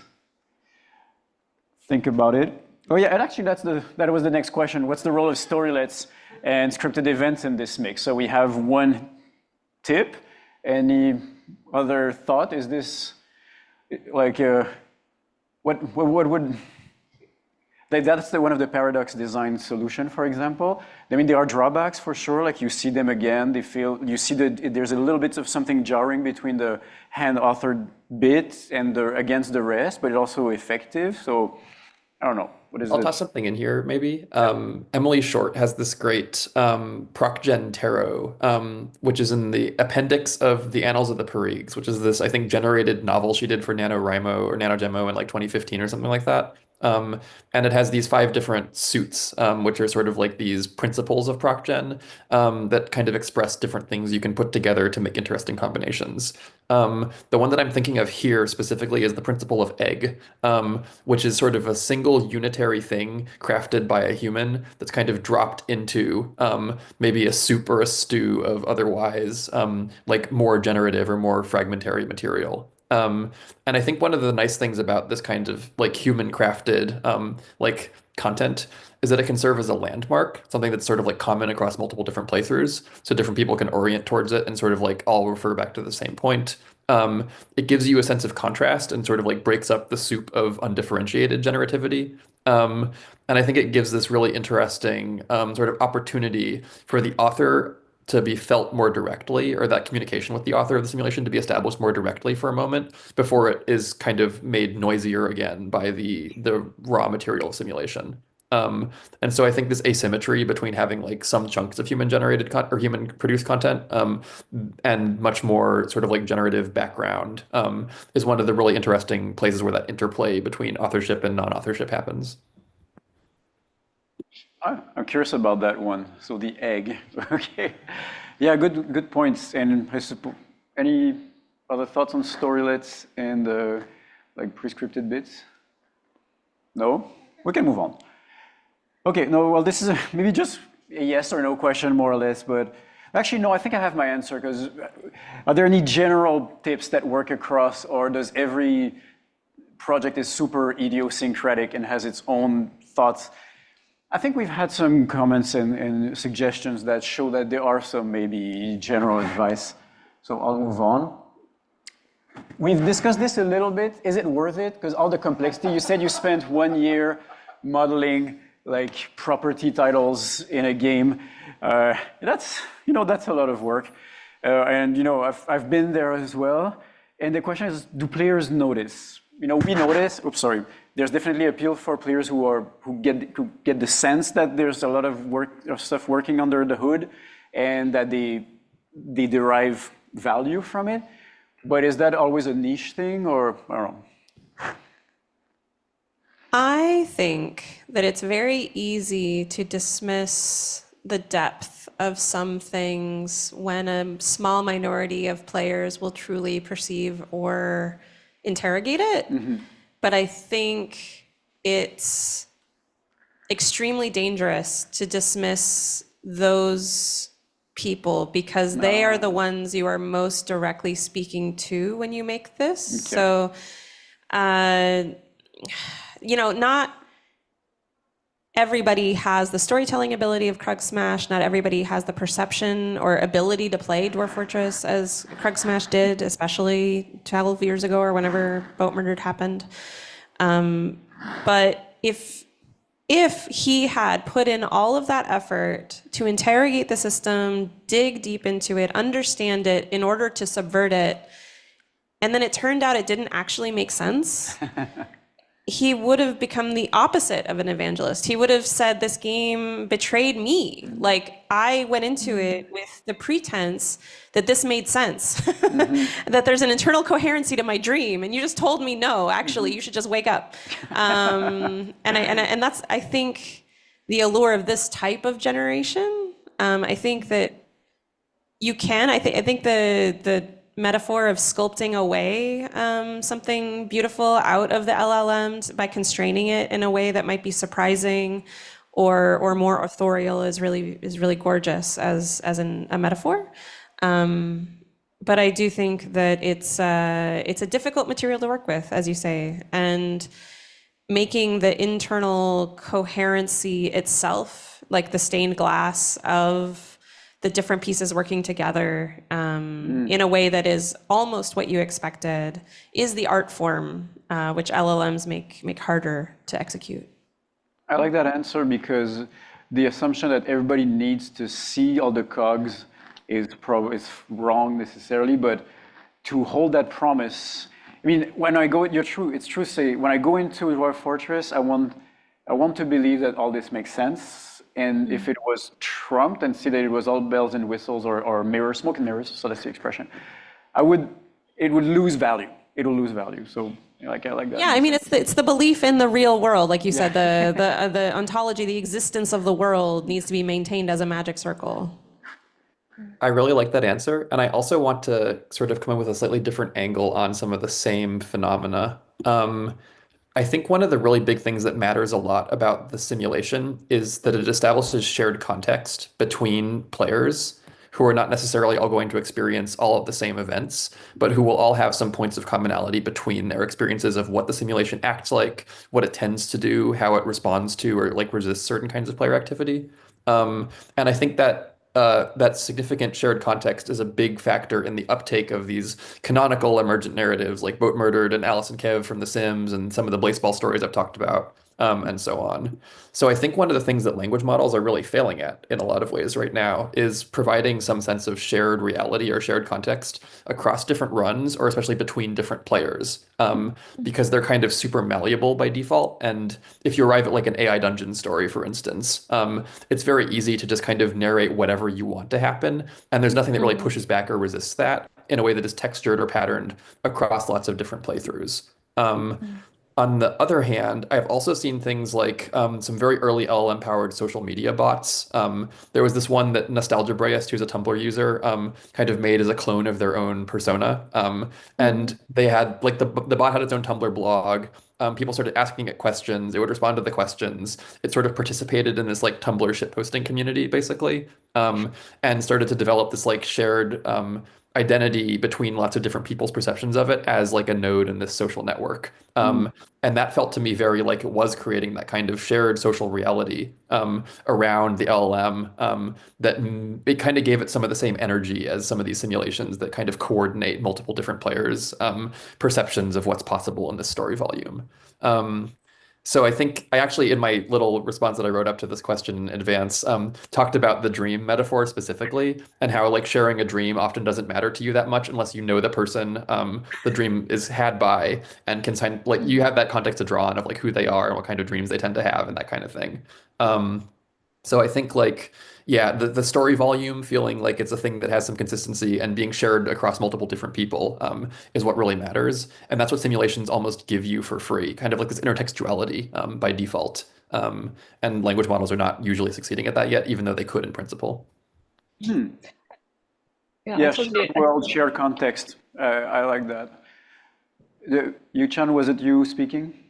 Yeah, yeah. Also, I totally agree. I have a kind of a radical thought. Maybe I'm wrong. Let's correct me. I think none of the complex systems that try to like simulate everything based on LLM really succeed in terms of playful experience. Maybe I'm wrong because, for example, I think AI Dungeon I mean it's definitely the pioneer, but it didn't get well after like we have like better LLMs. People still have like lost on the consistency. Many researchers and developers already criticized that. I don't need to add more about that. And recently there are still many game or prototypes. Their slogan that you can do anything in this world, or you can write any story you want in this world. And then there's usually it's like there's a kind of D&D simulator. I have seen some recent like demo on Steam seemingly has really polished scripts inside. They have very polished UI experience, looks fantastic, but still have a really negative results. I kind of like become a little bit disappointed, maybe because I cannot start to believe that maybe the developer who believes LM can simulate the complex emergent system will never make a really good authored game system that people to feel meaningful experience inside. Maybe I'm wrong. I'm still looking for like a really nice like simulation fully based on LM. I think one reason is because like if the author of the game started to think, maybe I don't need to be the one who convey this voice or convey this system to the players. That's the moment. And LM is really bad as the numeric simulation. Like it's really bad, like giving the score of items. I mean, at least I felt I have a numeric value in 1001 Night, and I don't really like that. So I think like I don't think. I mean, so the answer like towards the question like, is this worth it? I think definitely worth it because to design a complex system itself is an authoring process that you player feel what kind of experience you want to convey, and I don't think LM can do that. If maybe it can. I'm waiting for a good example of that. Thank you. Steven, you wanted to add in? Yeah, just really briefly. Yeah. Because I know we're starting to run up on time. Yeah, I think Max really touched on something that I've always felt is unsatisfying about things like AI Dungeon, which is that there is kind of no pushback, like they're sort of too obliging, and it's that friction that sort of makes the interaction between like that kind of three-way interaction you're talking about between like player, designer, and game interesting. It's the restrictions, the things you can't do. It's there's no. I think even like in a philosophical like sense, there's no sort of recognition. Like we have a tendency psychologically to like personify things when they oppose us. Like you will personify your toaster when it breaks, but not when it works normally, right? Good one. And no, and like there is a kind of like I don't know, like lack of. Yeah, like I say, like recognition, like in a Hegelian sense, like there's no pushback, there's no sense of like a there, and I think that really limits it as a narrative tool. Yeah, and I don't have any references in mind, but there's been this some people have written about this, that part of the juice of these emergent system is all the things that refuses to do or does on its own, and all the they're agents-based simulation, and they do their own thing, and that's why it's funny, because they don't always comply and they have their own agenda and stuff like that. Although we can imagine, sorry, just a second, that a LLM not used for the storytelling or the story imagination, but doing all the commonsensical decision making that now we have to hand code and say, in the case this happens, you got to do this. Maybe it could just say, you're in front of the door, your neighbor's next door, what do you do? And then all the decision making can be maybe offloaded, or the basic ones, given parameters, and then do actual simulations with this at another level, maybe. Yeah, sorry, just a thought. Yeah, I think the reason why it's confusing for people who haven't practiced in this art form before is because the promise of a lot of these games, including like Dwarf Fortress or Streets of Fortuna or Kenshi or whatever, is do whatever. That's the marketing, it's a sandbox. When in reality, if you actually look at it, it's a sandbox for certain kinds of stories and certain kinds of actions. But that is not how they're generally marketed, and how they're like the player expectation. It's interesting because you do have to manage that. And in Streets of Fortuna, we're also coming up against this of like, well, you can do anything, but not be a serial killer or whatever, right? Like there's all these natural things that we have to manage in the sandbox. But if I were looking in from the outside, well, why not use an LLM to do whatever? That's what they're there for. So there is a bit of re-education that has to happen, I guess, for both like people getting into the space and also for players that are interacting with these different kinds of creations. Because I do think we will see more LLM games coming out. For sure. But the player expectations and pleasures of those games will be different. And I do wonder how those will be managed. Good question. We'll see. We're almost running out of time, which is fine. I thought this whole conversation was great. I had one last topic about story sifting. And just for those whom this is not clear, it's just that stuff happens in a simulation, and we have the presumption that some of that stuff is interesting as a story. Is there any way we can find them, either automatically or give tools to players to find them? And I see we have 15 minutes, so I'm going to drag you a little bit more. And that's one of the big questions for me, and I kind of think I know your answers, but I'm curious. It points back to the reason, okay, I can't be given to care about what you dream about, unless, I know very well, and that I'm interested that you dreamt about a kazoo, because you're obsessed with that. But given a simulation, stuff happens, we know tons of stuff happens. Like when I click on a dwarf and I see his life story, tons and stuff there. How am I invited to even care about this? Like how do we get people to be interested in the simulated lives of hundreds of fictional people?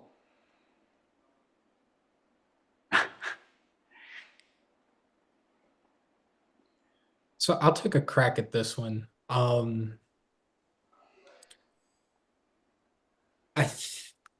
My initial impression, like if I'm designing out a game and players have to interact with like all the simulated characters, is probably giving them opportunities to find characters that align with either their goals within the game, if they're like completing a quest, or any of their like storytelling goals, if they're just coming at it from like I'm just going to play this game to figure out what kind of stories I can tell.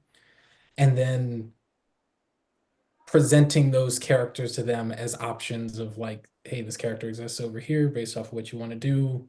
You can interact with them or not, but they exist based off of what I understand you want to do. That's probably like my first thing.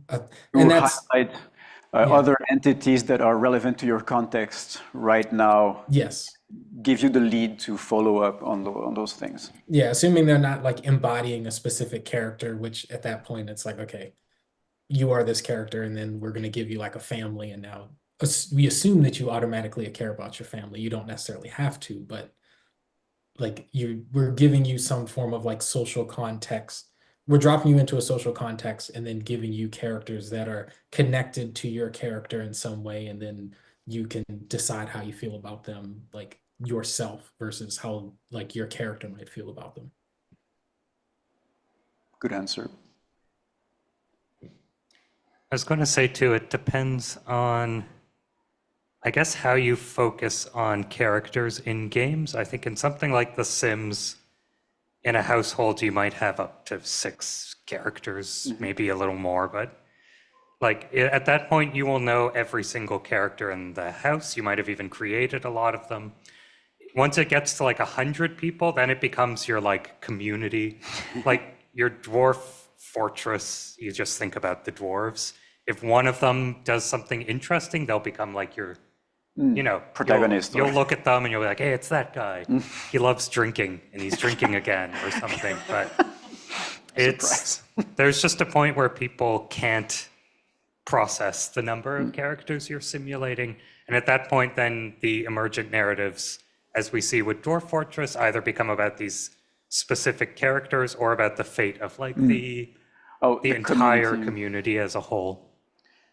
Yeah, good point. I'll keep that question in mind. I'll just throw in that one on top, like how to avoid information overload. This is related, actually. Yeah. So my chapter in the procedural storytelling textbook is about simulating characters. And my main, I have a bunch of tips in there, but my main tip was to exaggerate their personalities a bit. For the purposes of simulation, because if you're trying to simulate, you might have this instinct to make it realistic. You might look up models and statistical averages and make everybody sort of believable within that. And in my opinion, that makes it extremely unmemorable. Instead, amping up a trait or two per character makes them much, much easier to understand. That's tip one. I think another tip in there was to let people read multiple traits at once. So if your character has lots of traits, don't bake them down into one channel of communication where they can only express one trait at a time. Because again, then it takes a lot more effort to kind of triangulate who this person is and what's interesting about them. Whereas if you can see one by looking at them, another one by talking to them, and another one by how they interact with other people or whatever, you might be able to catch all 3 at once. And then it's much easier to remember that configuration as an interesting person, especially if all 3 of those, again, are not, oh, they are an average communicator.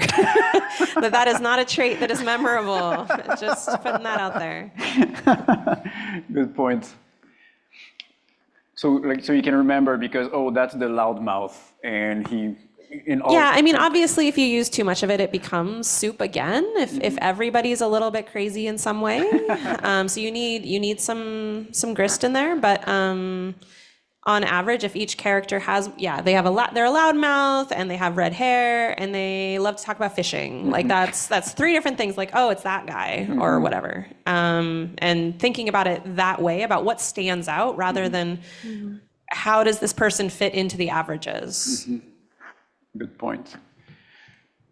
For your thoughts with the 5 minutes that we have, so information overload is a big thing. I mean, definitely the Steam version of Dwarf Fortress is much easier, but still, like there's tons of stuff. Crusader King, whenever I reopen it, I'm like, oh, like I like that game, but really, I need to cope with all of this. Good strategies to communicate those stories, like these were amongst the things that I'm curious about. We don't necessarily need to solve them, but can we identify that something's going on a little bit like the drama manager? And if so, how do we show it? You know, because there's this idea of a scripted event that we can throw in the soup. But let's say we notice that something's going on and that there's some drama there.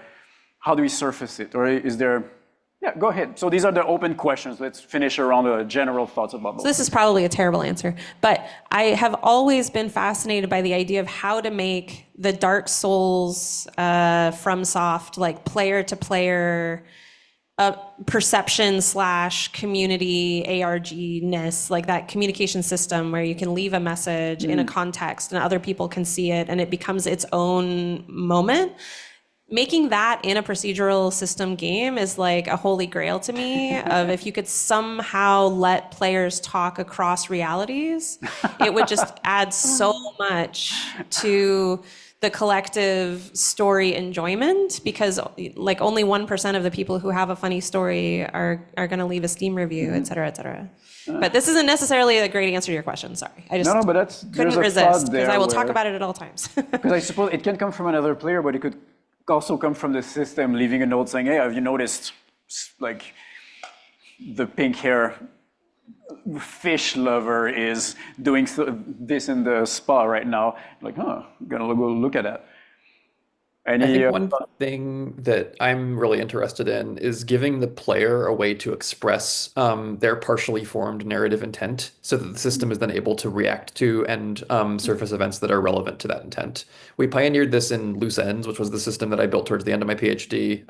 The idea was that you had these various like narrative micro patterns of like sort of threads that might happen, traditional story sifting patterns that are kind of progressing, like first event, second event, third event, etc. But you as the player could kind of lock in that you want a certain narrative pattern to be satisfied. So you would say, I want there to be a revenge story. Then it would sort of try to surface events that involve like the beginnings of what could become a revenge story.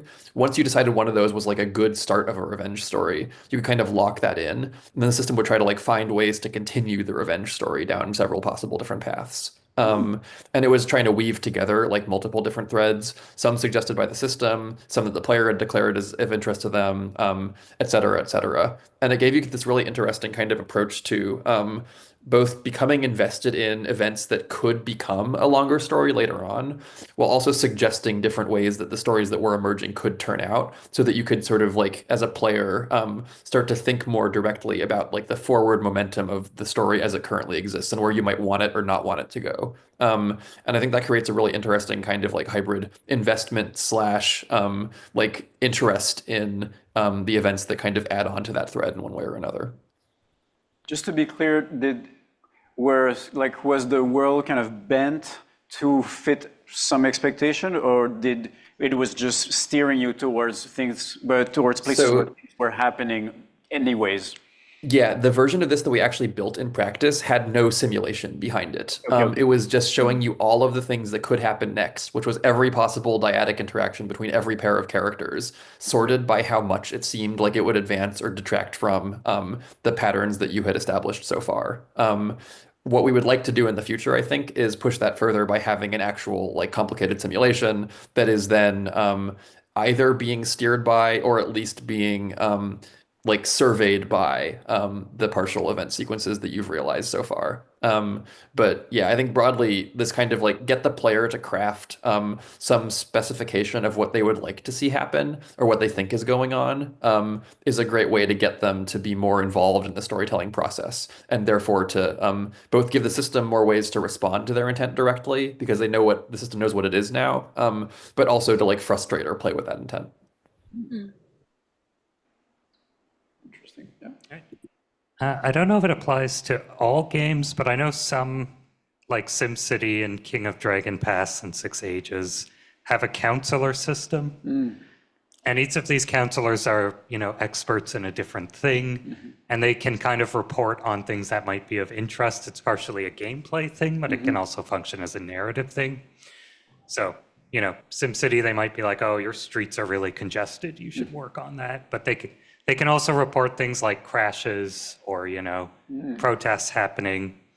And it's, I can see it as being a tool for players who are interested in particular types of emergent behavior to be like, that one person might be like, I really want the daily poison reports. Who was poisoned yesterday?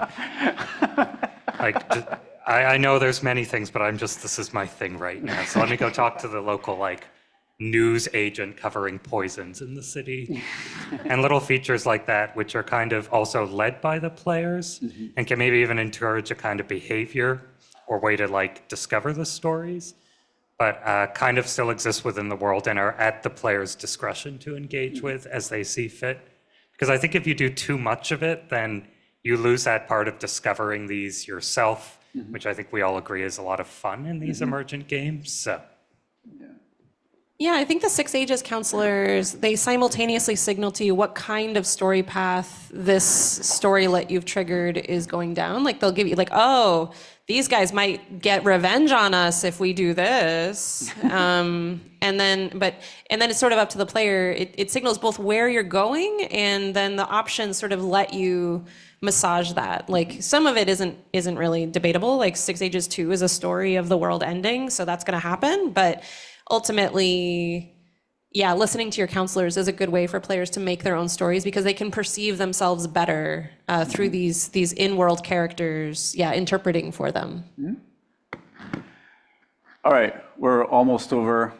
Anybody has a last thing to say that needs to be said amongst our panelists about emergent narrative and the future thereof? No? We're good. I've got something. Oh, you have? Yeah, go ahead. Yeah, so this is my next big thing. I think in the category of emergent narrative broadly, my work has been largely on what we call story sifting, which is looking at the simulation to try to identify these like sort of partial or like, emerging stories as they emerge and maybe surface them or, promote them or whatever. I think that work actually points toward what I would call a narrative perception engine, a thing that can look at some complicated game state space and figure out based on that a better computational approximation of what story the human player might tend to see in that game state. And if we can build a better narrative perception engine that's more open-ended in the kinds of stories it can make sense of, then the readings that engine puts out can be used in all kinds of really interesting ways. And I think this is where the new technologies, the language models and that kind of thing might start to slot in, not as generators of story per se, but as interpreters of story that can kind of become readouts for this narrative perception engine. So this is the thing that I'm really, I think, pushing towards in the emergent narrative category right now. And I would love to chat more with anyone who's interested in that direction broadly about what that looks like and why. But I just wanted to sort of like put in a little first mention of this in public because I think this is the framing that I'm moving more towards with a lot of my post-story sifting work, as it were. That's really exciting. Thanks for sharing, and surely keep me and us in the loop if possible. And great title, Narrative Perception Engine. Is that it? Yeah, that's a good pitch. And speaking of forward things, I mean, the last thing we did with Chroniqueur was partially story identification, but also narrativization. So using either an author or a LLM to write out a story that had been identified. So it happened in a simulation. It was identified as following some criteria that we think might make it an interesting story. And then Stephen wrote one version and GPT wrote another version, and then we had them evaluated. And there are some interesting findings in the sense that sometimes the stories are so good, like are so potent. I mean, they're never super good, so don't be crazy about it. But they have their internal quality that even the GPT version was ranked quite high. And some of them like were not good, well formed, or didn't respond to narrative criteria, and then it had a hard time telling it. But in both ways, the LLM seemed a pretty decent tool in summarizing and telling something that would be a lot of info, like looking at numbers, but then, oh, here's a chunk. Like this is the TLDR for you right now. That was pretty useful. Yeah, I can speak to one specific case. The story that ended up being the most highly rated, brought it up earlier, was the null story, where absolutely nothing happens, and kind of the punchline is that it's a conversation that is totally inconsequential. Like it's a bit of gossip shared to somebody, and the person has no idea who that person involved is and just like doesn't care. And the funny thing is that also had the biggest contrast between like, so that was the version of it that I wrote, but then the LLM version was trying to still make it dramatic. Like it couldn't do the anticlimax. It took this sort of like narrative information and like had to like, oh, but it's incredibly important why you know this person. It's like, no, the joke is that they don't. The reason this is funny is because it's not interesting. Yeah, and it's just funny that ended up being like by a pretty comfortable margin, like the biggest, not just like the most popular story, but like the biggest gap between. Yep, divergence. Yeah. Yeah, and some of them were both good in both ways. Like the events were so interesting and funny that however you tell it, still good. Okay, anyways, I'll conclude. We don't need to completely conclude in the sense that I just mostly want to thank my guests and really, really thank you.